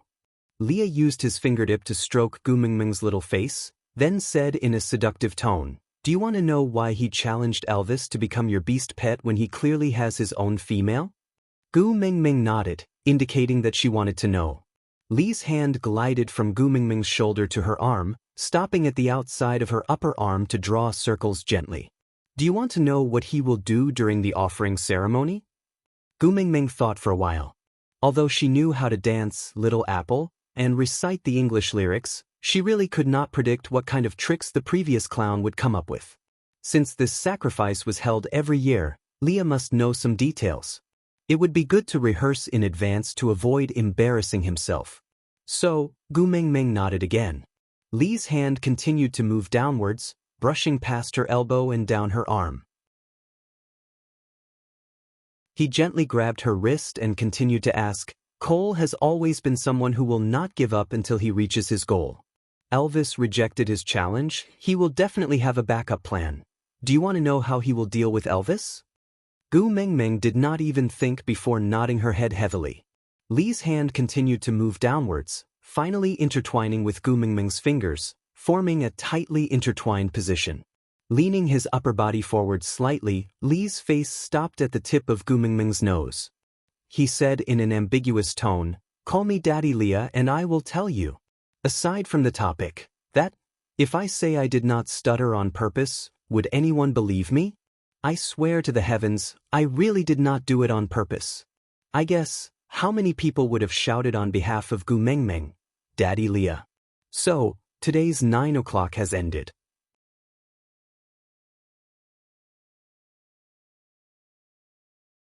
Chapter 406. Gu Mengmeng's face fell.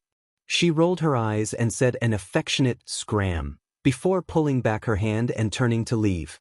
But Leah followed closely behind her, wagging his big tail and said, "You obviously want to know, why are you still so awkward? Just say it once, come on, whisper it softly just for me to hear." Gu Mengmeng turned her head and said, "I don't want to know any more." But Leah smiled and rubbed Gu Mengmeng's little head, saying, "What an awkward yet cute little fellow. Hey, calling me daddy in front of Elvis, just thinking about it makes you feel like a little deer is running wild." Gu Mengmeng blushed and turned to look at this ex-boyfriend who wanted her to call him daddy in front of her hubby. She shouted in embarrassment, "Scram!" Leah shrugged his shoulders and said, "If you're really embarrassed, then let Elvis do it. If he does, I can barely accept it." Gu Mengmeng choked on her saliva and started coughing violently. Her mind started to uncontrollably flash with some SM scenes. Leah smiled coldly and sickly, waving his little leather whip in a condescending manner, whipping Elvis who was wearing a bikini. Then Elvis whimpered and called out, "Daddy Leah, Goosebumps rose all over Gu Mengmeng's body and she felt uncomfortable all over. She even started to be unable to look Elvis and Leah in the eye. But Leah just had to walk to Elvis's side in a flirtatious manner. He placed an arm on Elvis's shoulder and used his fingers to play with Elvis's ears, blowing air into his ears, saying, "Mengmeng really wants to know, how is it? Do you want to help her? Call me Daddy Leah, and I will fulfill my little wish." Gu Mengmeng screamed in her heart, "No, no, hubby." Elvis's face was cold as he turned his head and said expressionlessly, "I have a better idea." Leah blinked his eyes and responded with a single syllable instinctively. Before his brain could react, his knees gave way and he was stunned by the powerful aura that Elvis suddenly exuded. The irresistible difference in level caused him to lose his balance.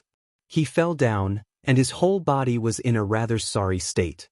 Elvis remained standing at the same spot and looked down at Leah from above. Don't go against the orders of the head of the family and don't challenge the authority of the first partner. Otherwise, you'll be miserable and ugly. After Elvis finished speaking, he retracted his pressure. Then he saw Leah pouncing into Gu Mengmeng's arms shamelessly, as if he had been wronged. He curled up beside Gu Mengmeng's legs in a kneeling position, burying his head into Gu Mengmeng's thighs. His large furry tail wrapped around half of his body and he said with a tearful look, "Mengmeng, Elvis is bullying me again, you have to protect me." Sobs, sobs, sobs, "I want to mate, I want to level up." Sobs, sobs, sobs. Gu Mengmeng looked at Leah in astonishment and only regained her senses after a long while. She asked softly, "Pardon me for asking, did you graduate from the Beast World Drama Queen Academy? The Oscars really owe you 10,086 Oscars." Elvis walked to Gu Mengmeng's side and carried her up. Then he stepped on the base of Lee's tail with one foot and transformed his other hand into a wolf's claw. With a cold face, he said, "Answer Xiaoming's question or I will shave off all the fur on your tail." Shave.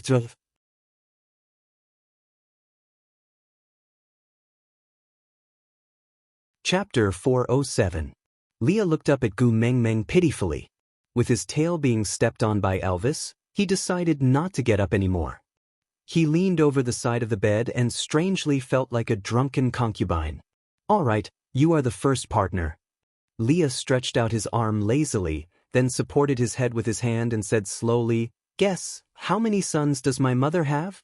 Gu Mengmeng did not understand what Leah meant, but since Leah was the ninth highness, it would definitely not be less than 9. Gu Mengmeng vaguely remembered that foxes gave birth to an average of 7 to 10 cubs per litter, but only around 4 survived.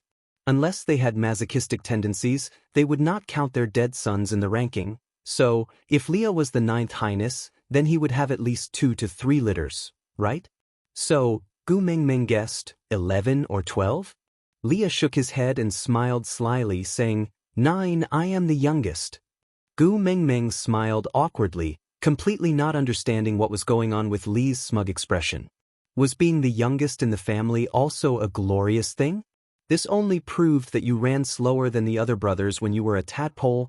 Elvis saw that Leah started to answer Gu Mengmeng's doubts, so he released his leg.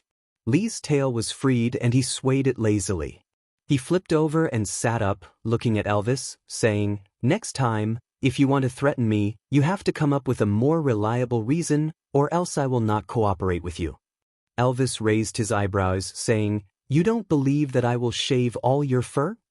Leah shook his head, with a you are an idiot expression, saying, Mengmeng likes my tail so much, if you really shave it, I don't mind, at most I will temporarily maintain my human form and not show my tail.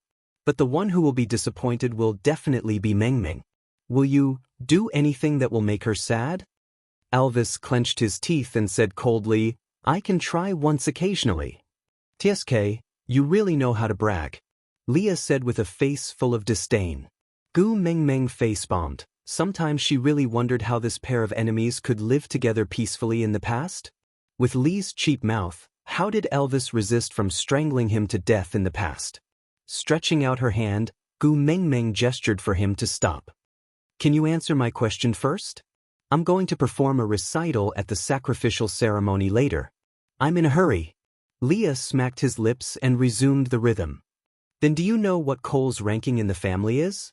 Gu Mengmeng had an inaccurate concept of the beast world. Many of the systems here resembled the feudal society in ancient China. Thus, almost without thinking, he blurted out, boss. Leah was still smiling and his expression did not change, but Gu Mengmeng could see a tinge of sadness in his smile. Frowning, she asked, why? Isn't he the boss? Leah shook his head. He's the second oldest. Gu Mengmeng did not understand where the sadness on Li's face came from, but her instincts told her that Leah would not ask some irrelevant questions. He couldn't help but think of the inheritance system that existed in ancient times, passing it on to the eldest son. If Cole was the second oldest, then shouldn't he inherit the position of Sauter's leader? Gu Mengmeng felt a chill in her heart. She asked carefully, then, what about your eldest brother? Leah nodded, as though he was praising Gu Mengmeng's sharp senses. But that forced smile was so pale and heart-wrenching. Aside from the topic, when I have the money to buy a house, I must choose a place that is the furthest from the square. Sob, sob, sob, there are activities downstairs every day. Singing White Hair Girl 8 times a day, I don't want to live anymore.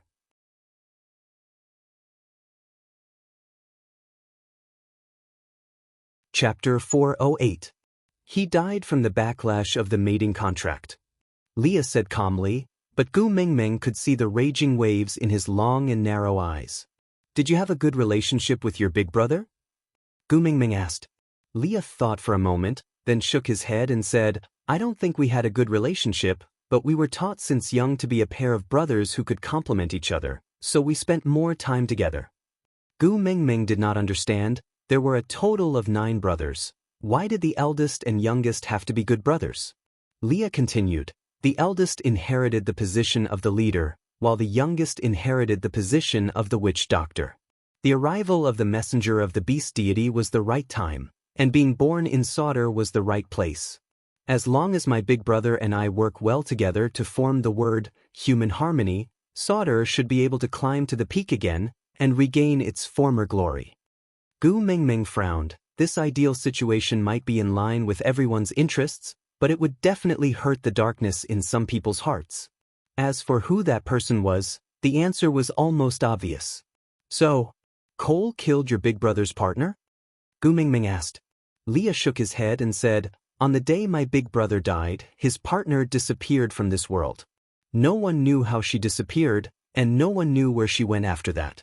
So, there is no evidence pointing to Cole as the culprit, but Leah did not continue, and Gu Mengmeng also remained silent for a moment, before continuing Li's words, but because Cole is the one who has the biggest vested interest in this matter, so you suspect that he planned it.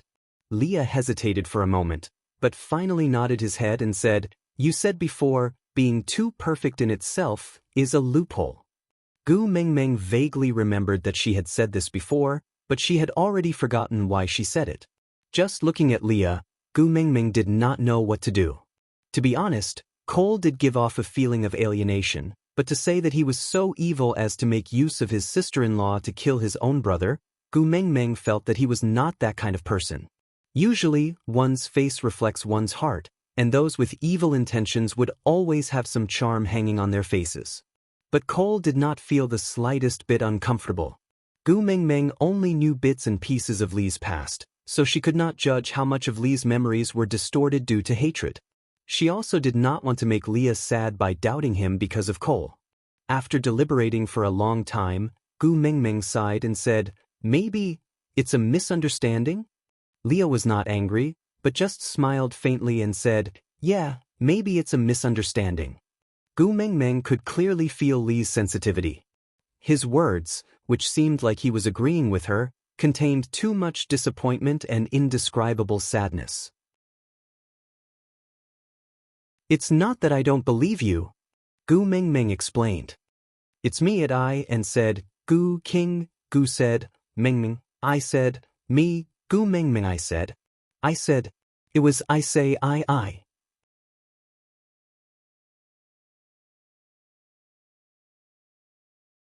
Chapter 409. I'm sorry. Gu Mengmeng apologized. Leah realized that his emotions had put Gu Mengmeng in a difficult position, so he purposely exaggerated his disappointment and sadness. He hooked Gu Mengmeng's chin seductively and said, "You clearly know that compared to an apology, I want to hear your confession more. Why don't you call me Daddy Leah?" Sometimes, Gu Mengmeng really could not tell which words Leah said were real and which were fake. Seeing that he was fooling around again, she pushed his hand away and said, "It's useless if you don't talk nonsense. Didn't you say you will tell me what Cole will do next?" Rambling on and on. Why are you not focusing on the main point? Leah twitched his lips and said, "You are quite interested in Cole. Why? Do you really want him to be your beast pet and serve you together with me?" Gu Mengmeng's beautiful eyes widened and she said, "Swallow the word, serve. If I hear it again, I will fall out with you." Leah nodded and said obediently, "All right, how about changing it to serve?" "How about serve?" Gu Mengmeng clenched her teeth and screamed in her heart, "Heavens, there is a fox spirit here. I wonder if he has passed the tribulation? Do you want to consider sending a bolt of lightning to strike him?" Leah cleared his throat and stopped joking before continuing, "The snow foxes are the followers of the messenger of the beast deity. In this tribe, serving the messenger of the beast deity is the most important duty. In these 1,000 years, there are many snow foxes who have mated in order to break through the third level boundary. My father is one, my elder brother is another, Cole is also one. Moreover, Cole is the one who has done this the most out of all the people I know." Gu Mengmeng tilted her head and asked, "What do you mean?" Leah said, "Be it my father, my elder brother, or the snow foxes who have mated in order to break through the third level boundary, even if they don't like their own females that much, they would still protect and take care of them. As for Cole, no one in the tribe knows who his female is and no one has ever seen him care for any female." "Oh, you are an exception." Gu Mengmeng rubbed her temples helplessly. "So you suspect that I am Cole's female?"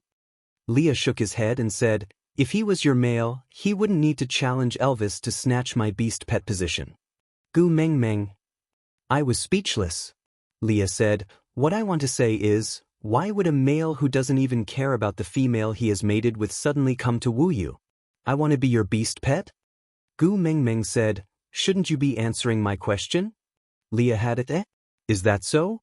When Gu Mengmeng waved her fist, he smiled evilly and continued, "When I was banished from Sauter, Cole had just mated and had yet to break through the third level.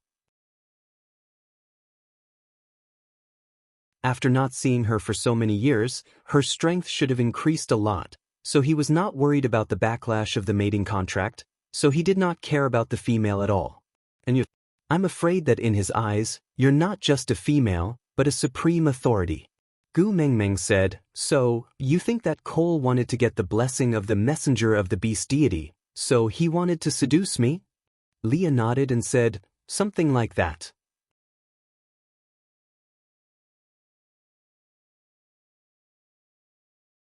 Chapter 410. Leah smiled and waved his tail. He leaned back and placed his elbows on the side of the bed. Don't forget the fox's seductive fragrance of the snow fox tribe. Gu Mingming's face froze. Damn it, she was hit by Lee's fox's seductive fragrance during the battle with Elvis in the wild. Her back was sore for a few days and it felt like she was hit by a train. Elvis frowned and continued Lee's sentence. Isn't the fox's seductive fragrance supposed to increase the pleasure of mating? Could it control a person's mind? Leah covered his lips and smiled. He looked at Elvis with a, oh my God, you are so innocent and naive, expression. Elvis's face darkened and he reached out his claws to shave Lee's tail. But Leah waved his tail and darted into Gu Mingming's arms. He forcefully stuffed his furry large tail into Gu Mingming's hands. Gu Mingming instinctively stroked it twice before realizing that Elvis's face had darkened. He stood silently opposite her without saying a word. Gu Mingming threw away Lee's tail as if she was electrocuted. She grinned and moved closer to Elvis. Furry fetish is an illness. Moreover, I am the kind of patient who is beyond cure. I can't control my claws. Gu Mingming stretched out her two little hands and clenched them into fists. She looked like a cat's paw. Why don't you chop off my hands? Sobs, sobs, sobs. Elvis looked at Gu Mingming, feeling annoyed and amused at the same time. The jealousy he felt when he saw her touching Lee's tail in satisfaction had long been dispelled by her soft and gentle words. A sweet feeling spread in his heart like honey.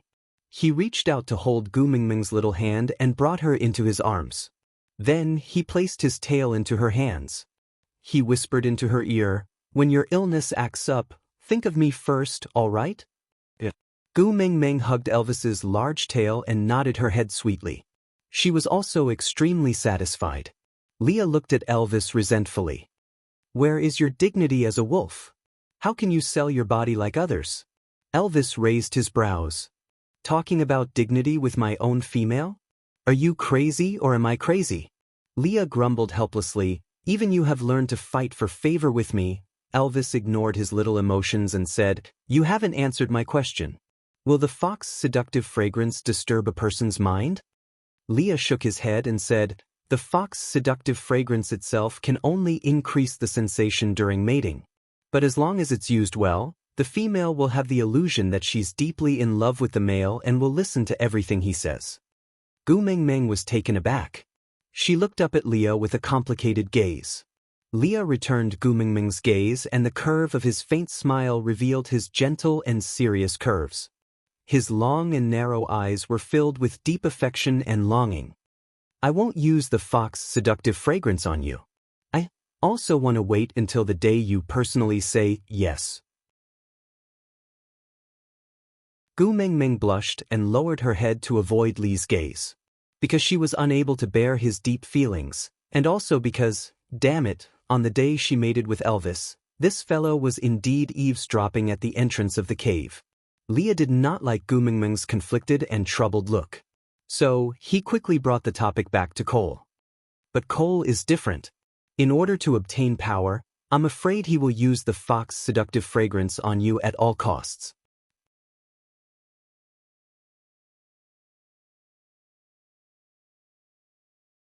Chapter 411. Then what should I do? Gu Mingming was a little afraid. She was someone who had experienced the fox's seductive fragrance before. Unknowingly, she would fall into that enchanting state and there was no way to resist it. Leah looked up at Gu Mingming with a serious and cautious expression. He did not smile, but it made one feel more at ease. Don't leave my side. No matter when, no matter where, no matter what you want to do, you must bring me along. Gu Mingming looked at Leah in a daze. She hesitated for a moment before asking, Can I bring Elvis along? Leah shook his head. Only the snow fox tribe is most sensitive to the fox's seductive fragrance. Apart from me, the entire snow fox tribe can't wait for you to stay in Sodor. So even if someone finds out that Cole is using the fox's seductive fragrance on you, no one will warn you. Although Elvis is more familiar with the fox's seductive fragrance, he needs to use a large amount of it, and it has already taken effect. Only then would he be able to detect it faster than normal orcs. But with Cole's cautiousness, do you think he will use a large amount on you so openly that you will not be able to control yourself and pounce on his fox's seductive fragrance in public? Gu Mengmeng thought about it seriously before shaking her head. She agreed with Li's words. Gu Mengmeng hugged Elvis's tail. Her little face looked even more crystal clear under the contrast of Elvis's punk-style tail. Her doe-like innocent eyes carried a tinge of grievance and helplessness. Hubby, Elvis rubbed Gu Mengmeng's little head. Don't be afraid. I will protect you with Leah. This situation, we have long expected it. Gu Mengmeng then recalled that when Leah and Elvis established Saint Nazir, they were preparing to welcome the messenger of the beast deity and replace Sodor. She nodded and felt much more at ease. Leah continued. There will definitely be some accidents during the sacrificial ceremony later. Gu Mengmeng turned her head. But does Cole want me to die on stage in public? Leah shook his head. No, he probably wants to be a hero and save the damsel in distress. I heard that all females fall for this. Gu Mengmeng's lips twitched. Acting as Cheong Yao? Leah smiled but did not reply. He just looked at Gu Mengmeng and instructed, later on, no matter what, you must not be more than 3 steps away from Elvis and I. No matter what method Cole uses to separate us, you must try your best to reject him. If you really can't reject, you can throw a tantrum. This is the exclusive right of females. Even if you are not the messenger of the beast deity, you can still use it. Gu Mengmeng raised her head and said, I'm gentle, and well-mannered. I'm not capable of throwing a tantrum. Leah said, just bring out the imposing manner you had when you used the potato to smash Elvis. No, as long as I bring out half of my aura, it should be enough to intimidate everyone. Gu Mengmeng face-bombed. Dark history. This was definitely a dark history. Taking a deep breath, Gu Mengmeng asked, anything else? Leah suddenly smiled and exchanged a look with Elvis. Leave the rest to us. Elvis nodded. Don't worry. Gu Mengmeng nodded and did not say another word. Meanwhile, Elvis tidied up Gu Mengmeng's clothes for the last time. Then, he carried her out of the little stone house. Leah followed behind Elvis. One was black and one was white, just like day and night. Meanwhile, Gu Mengmeng was the sun that shone brightly during the day and warmed the dark night.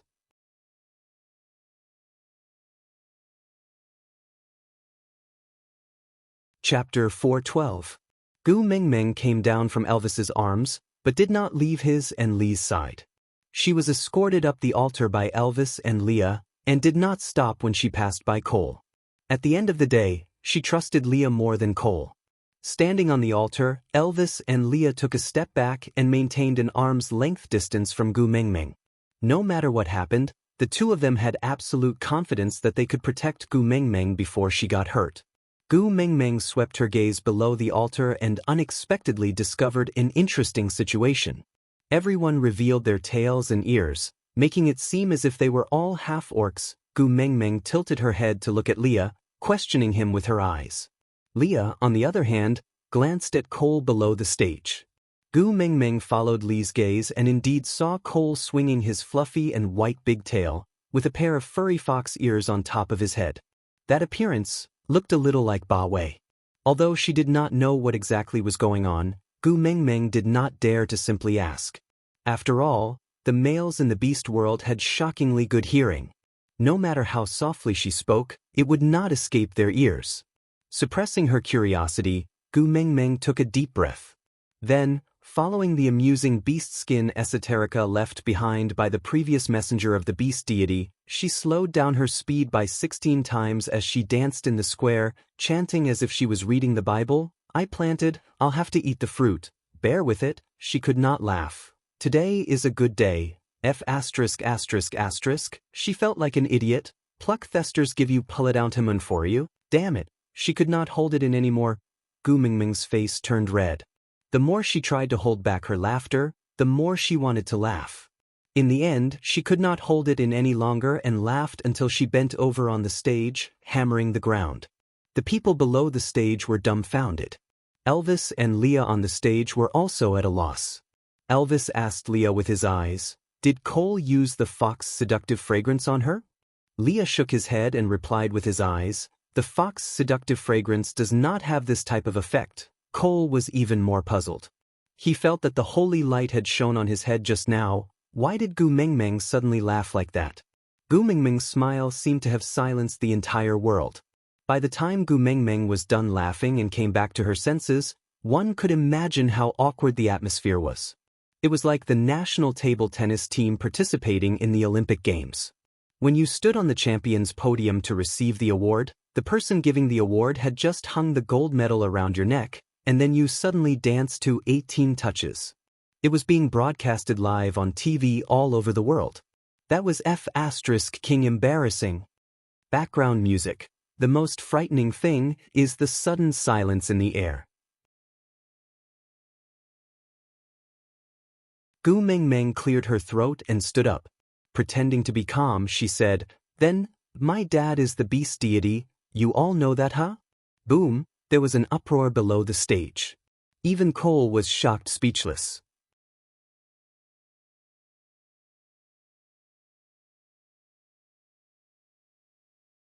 Chapter 413. Miscalculation, such a miscalculation. Damn it, now it was back to normal. Gu Mingming glanced around at the sea of people with flags waving in the wind and the joyous scene. She laughed awkwardly and thought to herself, how could it be back? Clenching her teeth, Gu Mingming decided to treat this sacrificial ceremony as a surprise version of a mini-theater in an amusement park. There was one time when the main character was heartbroken and spouted nonsense on stage, changing his lines randomly.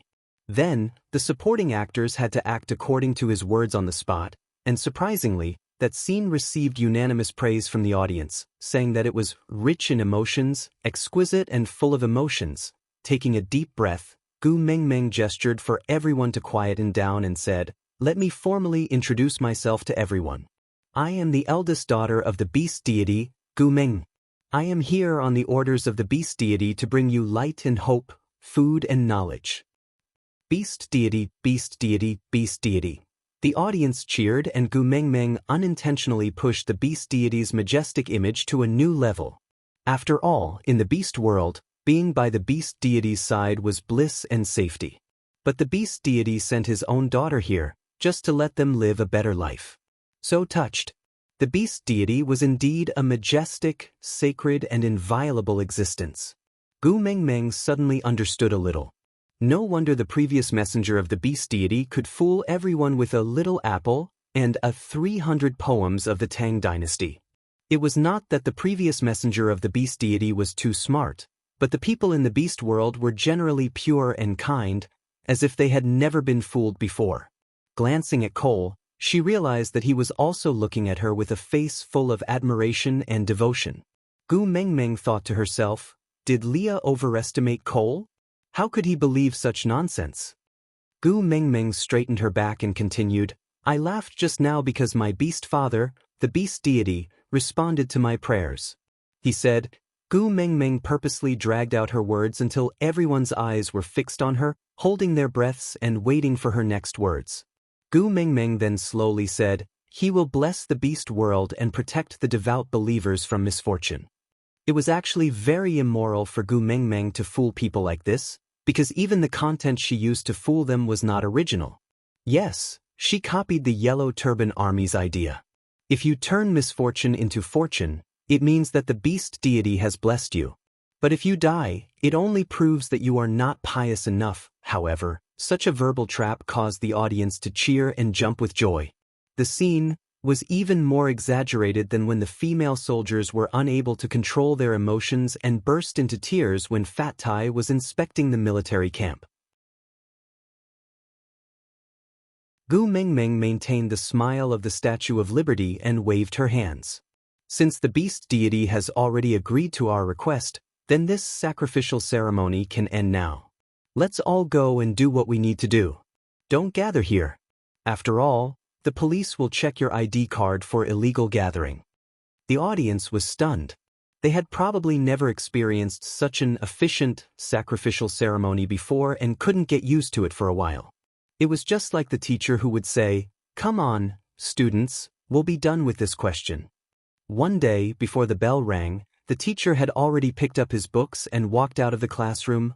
Happiness comes too suddenly. It's also very troublesome. Gu Mengmeng felt a little helpless as she looked at everyone staring at her in a daze.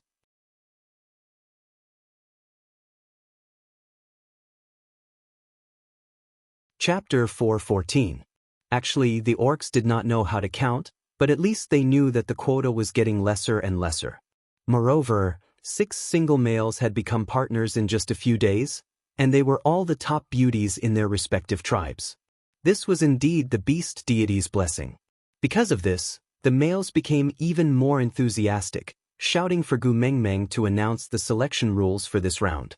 Gu Mengmeng gestured a "please be quiet" gesture, then put on the professional smile of a female executive, saying, "Considering the families of the warriors, the number of applicants this time is set at 5.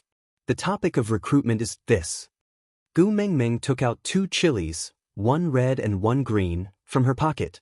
Only Elvis and Leah knew about this method of making pockets on beast skin, so when Gu Mengmeng conjured 2 strange fruits out of thin air, the crowd below the stage was shocked once again. Gu Mengmeng completely did not know that her unconscious action was as shocking as swallowing the Leaning Tower of Pisa in front of everyone.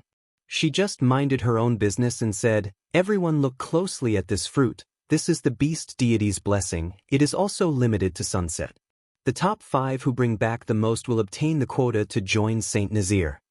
After Gu Mengmeng finished speaking, she threw the 2 chilies into the crowd, saying, "This is for you to use as a sample."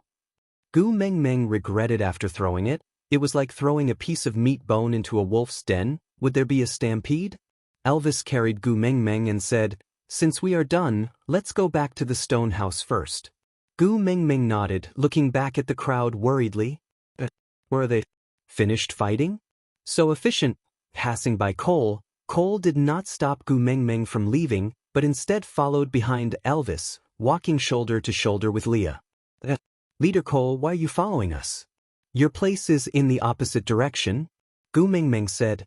Cole was still smiling, asking, "Mighty messenger, I find the most beast deity's blessings. Can I also join Saint Nazir?" Gu Mengmeng's lips twitched, saying, "Didn't I say it previously? Your Sauter is the tribe of the previous messenger of the beast deity. It is against the rules for me to snatch their territory the moment I arrive. You better guard Sauter well." Cole seemed a little down as he asked, "Could it be that Sauter has already been abandoned by the beast deity, so it can't receive the messenger's favor?" Gu Mengmeng laughed awkwardly and said, "A new ruler brings his own courtiers. This has been the case since ancient times. Everyone feels more at ease with their own people. I hope you understand." Cole's eyes were somewhat similar to Lee's, but they were not Lee's classical phoenix eyes. Instead, they were slightly bigger and shorter, looking less amorous and more radiant. And at that moment, those radiant eyes were like transparent glass refracting the sunlight, shining directly on Gu Mengmeng's face. He asked, "Can't I also become one of the great messenger's people?" Gu Mengmeng laughed dryly and said, "Of course not. I'm not interested in other people's husbands. It's immoral to destroy other people's families. I won't do such a thing." "The great messenger knows that I have made it?" Cole asked. Gu Mengmeng said, "My hubby is a 4th-level orc. You were completely fine the last time he released his pressure. This proves that you've broken through the boundary of level 3, right? Aside from the topic, it's time to say our goodbyes once a day again. Today's 9 o'clock has ended, babies. See you tomorrow."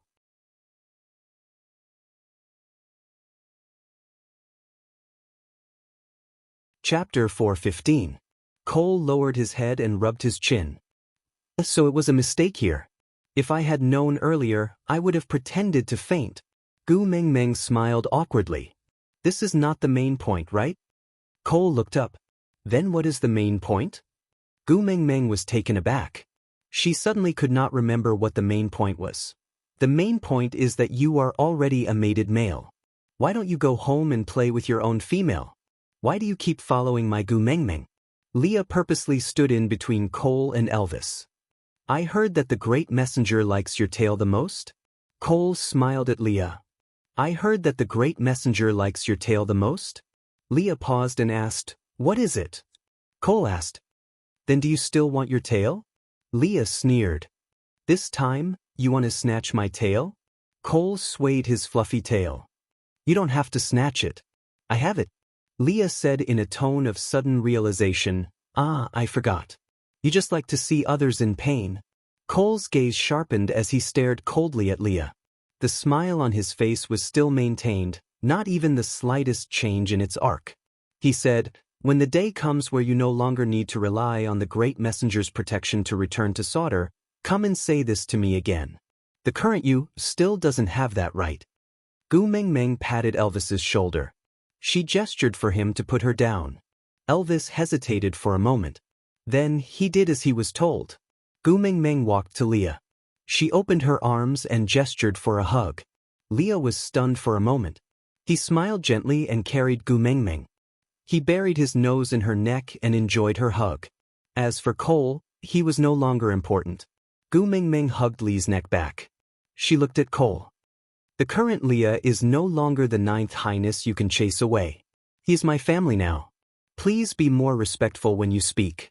Or else, I don't mind abusing my authority as the messenger of the beast deity to destroy your Sauter.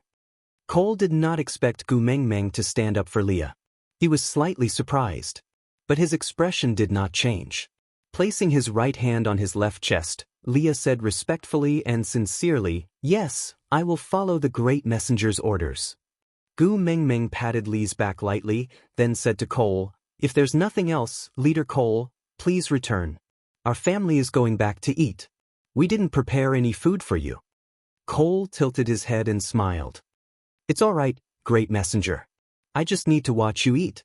Gu Meng Meng shook her head and returned a polite smile. Didn't your mother tell you that it's rude to stare at others eating? Cole shook his head honestly. Gu Meng Meng laughed coldly and said, then let me tell you now, it's very rude to stare at others while they are eating. You will be despised. Cole nodded his head in confusion. Then I'll turn around when you're eating. I won't look. Gu Meng Meng twitched her lips. But our family didn't prepare any air to serve you. Unless you start to stop breathing when you enter my house, it might not be convenient for our family to serve you. Leah tilted his head and leaned against Gu Meng Meng's neck. He looked at Cole through Gu Meng Meng's chin. He said coquettishly, Meng Meng, I don't like foxes other than me in our family. Aside from the topic, yesterday, I saw a reader's little darling asking about Cole. I was very touched, little darling who likes to read the text seriously.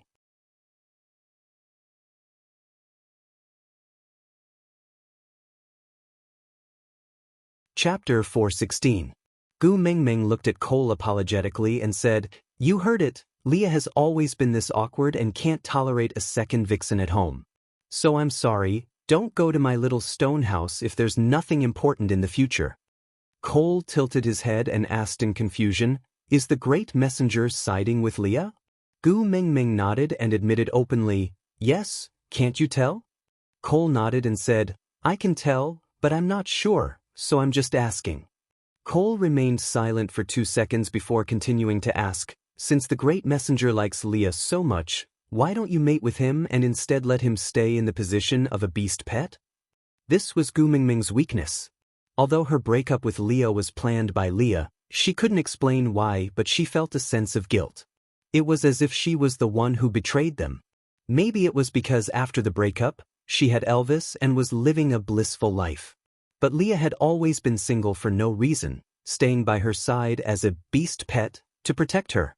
But now, what else could she give him in return? Relationships were the most vulnerable things in this world. Elvis took a step forward and blocked Cole's gaze, saying, who do you think you are? Why do we need to answer to you about our family's matters? Cole suddenly laughed.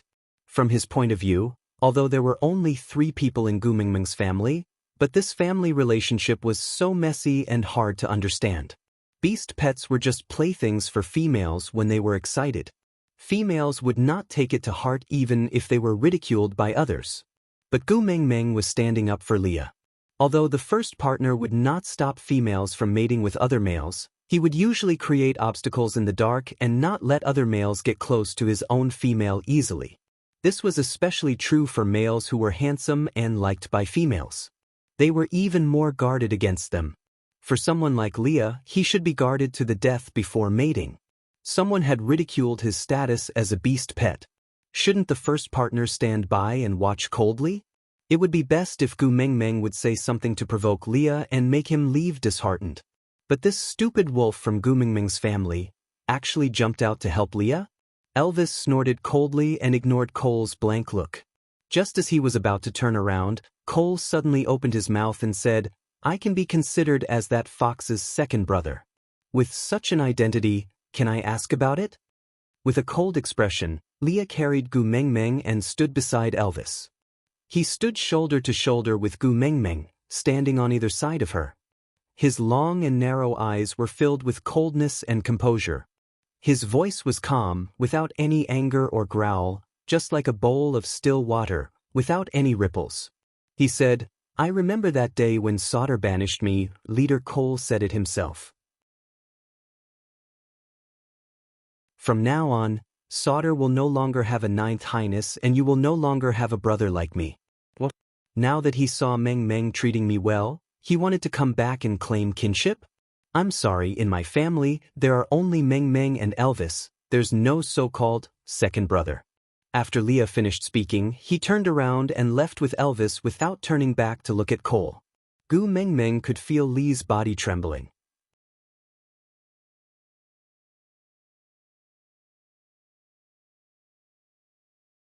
Chapter 417.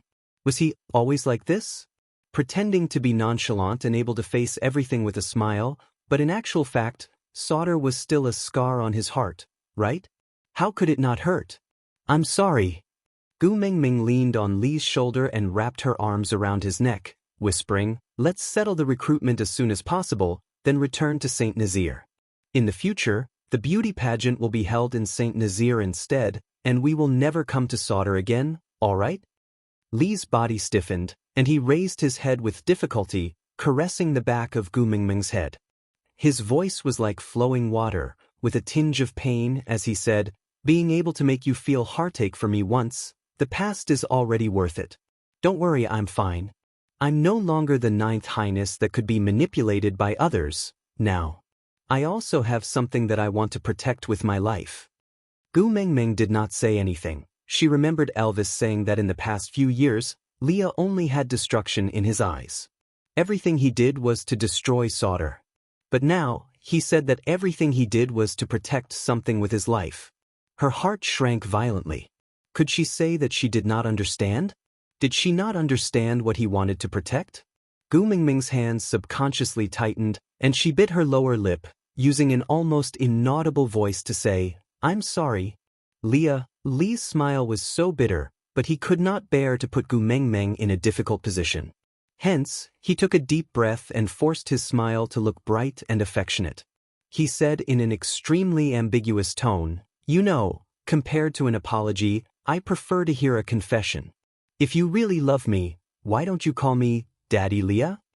Gu Mingming did not say anything, just quietly hugging Leah, snuggling in his arms along the way, quietly, not struggling or making a noise. Leah knew that Gu Mingming was comforting him. He also knew that once they returned to that stone house, Gu Mingming would return to Elvis's arms, and would not let him hug her like this again. His footsteps slowed down unknowingly. He hoped that there was no end to this road. But in the end, they still returned to that small stone house. There were 2 people standing outside the house. Gu Mingming was taken aback for a moment, recalling that one of them was the first partner of that half-beast snake, Ellie. What was his name again? Gu Mingming had forgotten. Waving her hands, Gu Mingming smiled and said, "Hi, official Su Xian. How come you have time to come here today? Don't you need to serve your Bai Sujin?" Ellie's first partner pointed at his own nose and said, Lord Su Xian. Gu Mengmeng nodded sincerely and said, Yeah, let me tell you, there are 3 people I admire the most in my life. Dong Yong dared to sleep with immortals, Ning Kaichen dared to sleep with ghosts, and Su Xian dared to sleep with snakes. I really didn't expect that I would actually meet a living one. This is definitely something that I'll see in my lifetime. Leah knew that Gu Mengmeng's nonsense was a signal, indicating that he should let go. Placing Gu Mengmeng on the ground, Li's gaze was filled with unconcealable gentleness. He watched as the last strand of her hair slipped away from his fingertips, as her joyful back view leaped up and walked to Darch, patting his shoulder and smiling in a rather wretched manner. Leah could not help but smile too. Even though his arms were empty, Leah already felt very satisfied looking at her like this.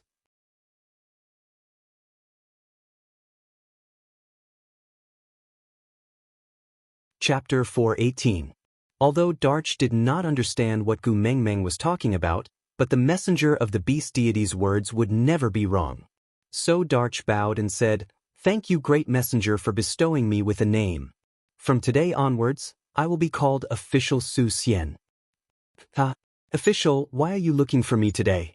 Gu Mengmeng asked with a smile. Official Su Xian smacked his head and said, Oh, right. I almost forgot. Gu Mengmeng held onto Elvis's arm and held back her laughter, asking, What is it?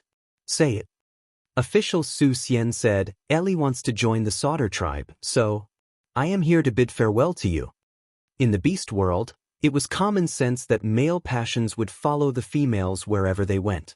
Ellie had 9 partners, but now, only this official Su Xian and another male partner whom Gu Mengmeng could not remember even though he looked familiar came to bid farewell to her. It could be seen that these 2 still had feelings for Saint Nazir. Gu Mengmeng kept her smile and nodded, saying, All right, I understand. Although you will no longer be tribesmen of Saint Nazir in the future, don't forget that Saint Nazir used to be your home. Have you all remembered the method I taught everyone to store food before winter? Before winter this year, bring the males in your family to prepare more food. Don't let the females eat you all up when they are hungry.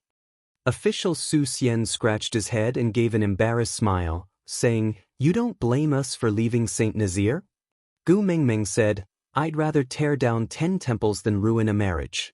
I can't possibly force you to give up your own happiness and stay in Saint Nazir as bachelors for the rest of your lives. Official Su Xian hesitated for a moment and asked, Can I really use the method you taught me to store food for the winter? Don't worry, I will definitely not teach it to others. Gu Mengmeng nodded and said, Of course you can. It's up to you whether you want to teach it to others or not. Since I told you all, I have no intention of hiding it. Official Su Xian pursed his lips, as if he wanted to say something but was too embarrassed to do so. He hesitated for a long time, making Gu Mengmeng furious.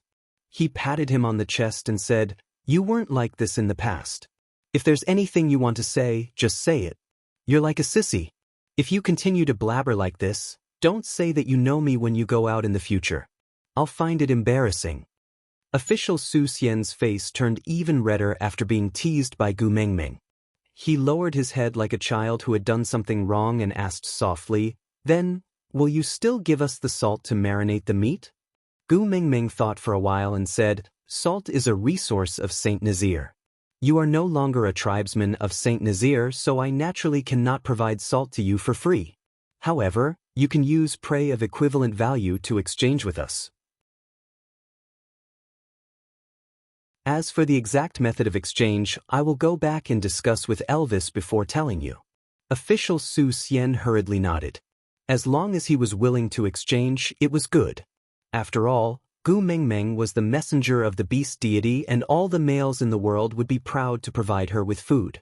Moreover, with Elvis's hunting abilities, Gu Mengmeng would never lack food. So, her willingness to exchange was actually a form of taking care of him. This thought made official Su Xian extremely grateful. He felt even more guilty for leaving Saint Nazir because of his mating. Hence, he promised again and again that he would not tell anyone about the secret of marinating the meat. Even if Ellie asked, he would not say anything. Gu Mengmeng really wanted to say, Actually, it's fine even if you say it.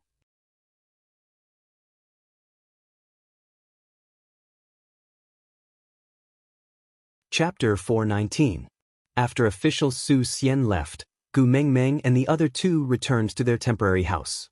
The three of them had a tacit understanding not to mention what Cole had said to him, and also did not ask Leah about the past where he was hurt again and again.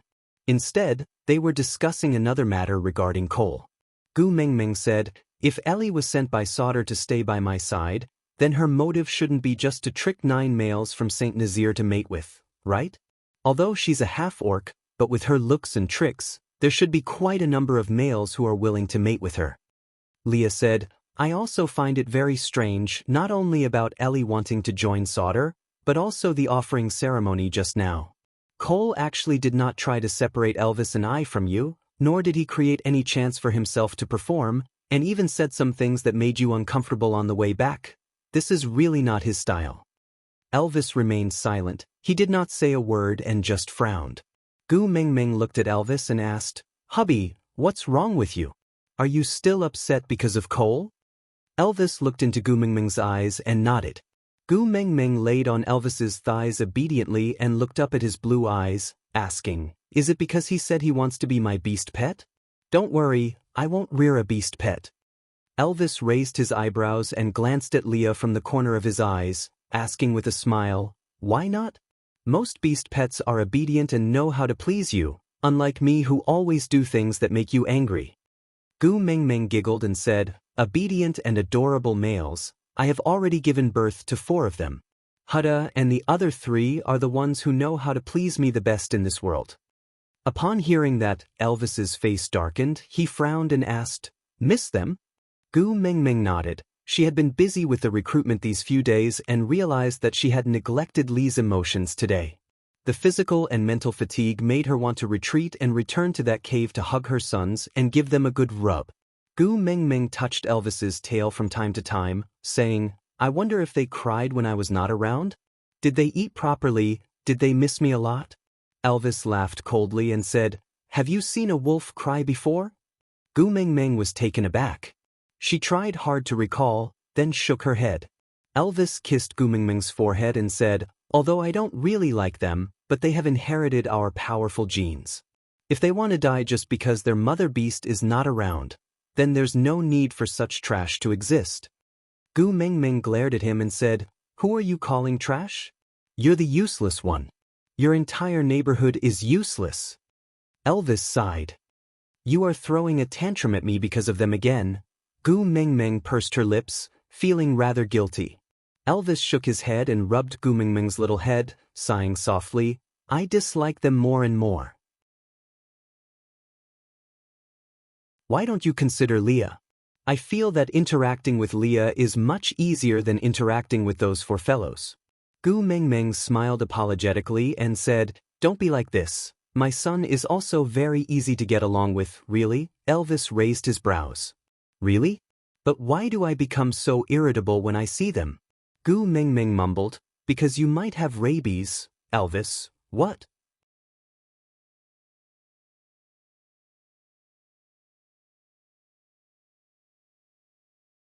Chapter 420. Elvis pinched Gu Mengmeng's little nose and shook it. With a loving expression, he said, "If you could give me more attention to them, I might not hate them so much." Gu Mengmeng wrapped her arms around Elvis's waist. "Those sons are your own after all. Think about how much suffering I had to go through to give birth to them. Even if you cherish my hard work, you should include them a little." Elvis sighed. "That's why I kept tolerating them. I didn't chase them away or bite them to death." Gu Mengmeng pulled a long face and chided him. "If you continue to say such scary things, I will get angry." Elvis smiled bitterly. "All right, I won't say it anymore. I won't say it again." Gu Mengmeng kissed Elvis's face. "Hubby is so obedient." But this time, Gu Mengmeng did not dare to show that she missed her sons in front of Elvis. In order to hide her emotions, Gu Mengmeng could only bring the topic back to Cole. "Hubby, you haven't told me why you hate Cole." Elvis remained silent for a moment. "I can't say it. I just feel that he is very dangerous." Gu Mengmeng gave a naughty smile. You won't badmouth him just because you can't beat him, right? Elvis's face darkened as he said, yes, his abilities are above mine and his looks are 80% similar to Lee's. Your favorite bigtail, his one looks much bigger than Lee's too. He combined all of Lee's and my strengths. How about it, are you interested in taking him in? Gu Mengmeng looked at Elvis's darkened face. She suddenly smiled. She held up Elvis's face and kissed him. Hubby, you look so cute when you are jealous. Elvis was a little dazed by Gu Mengmeng's kiss. But he felt sweetness in his heart.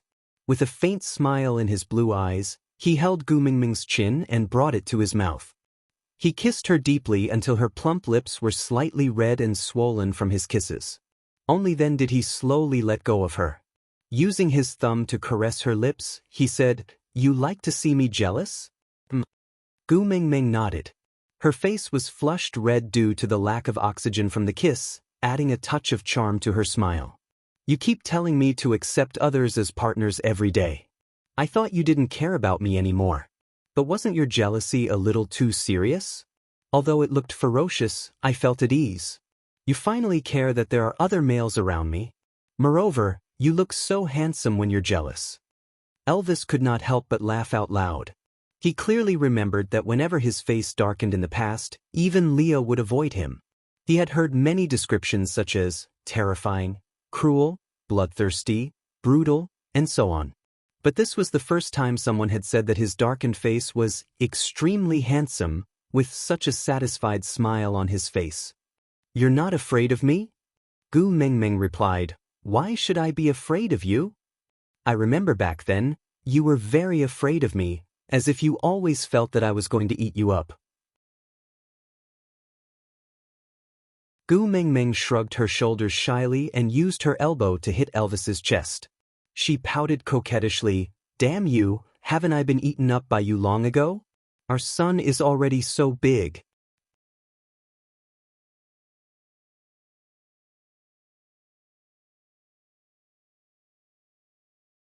Chapter 421. Gu Mengmeng smiled as she leaned into Elvis's arms. It's not that exaggerated. At least our Hudda and his brothers won't become your love rivals. Elvis smiled coldly. You have to be especially wary of those 4 rascals. They are the ones who snatch my wife the most. Gu Mengmeng pounded Elvis's chest in a coquettish manner. A father should have the bearing of a father. Don't always compete with your own sons, all right? Elvis sighed. He felt helpless at how Gu Mengmeng always defended those 4 little ones. But the more she defended them, the more he felt they were a hindrance. The 3 of them discussed Ellie and Cole for a while. Their conclusion was that it was better for Ellie to stay in Sauter. It would save them trouble. During dinner time, Oriton carried a giant beast that looked like a rhinoceros to the outside of the stone house. He stood at the door and hesitated for a moment before calling out. Gu Mengmeng, are you there?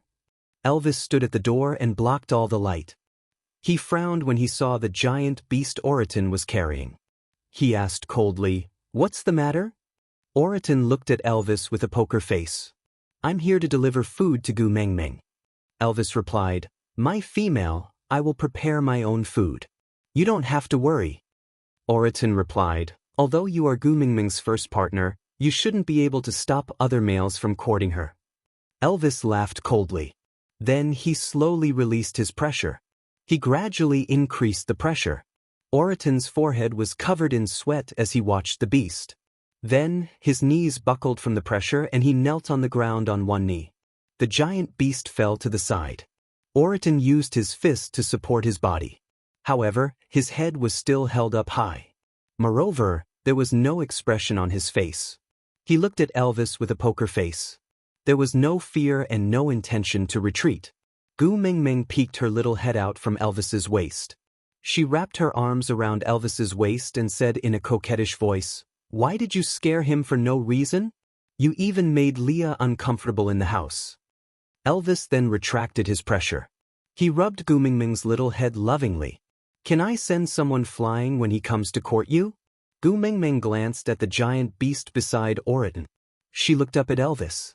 You don't hit a smiling person. He came to visit us with a gift. Why are you beating him up? Isn't it just a free meal?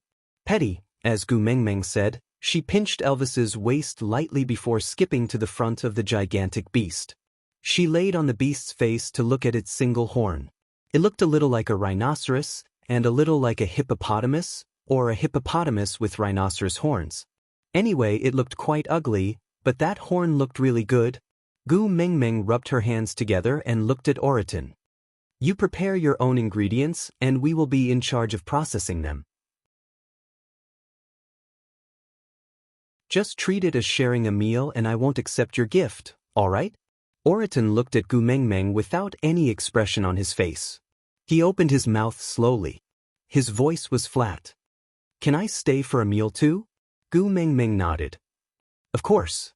This prey is yours. Oriton shook his head. This prey is yours.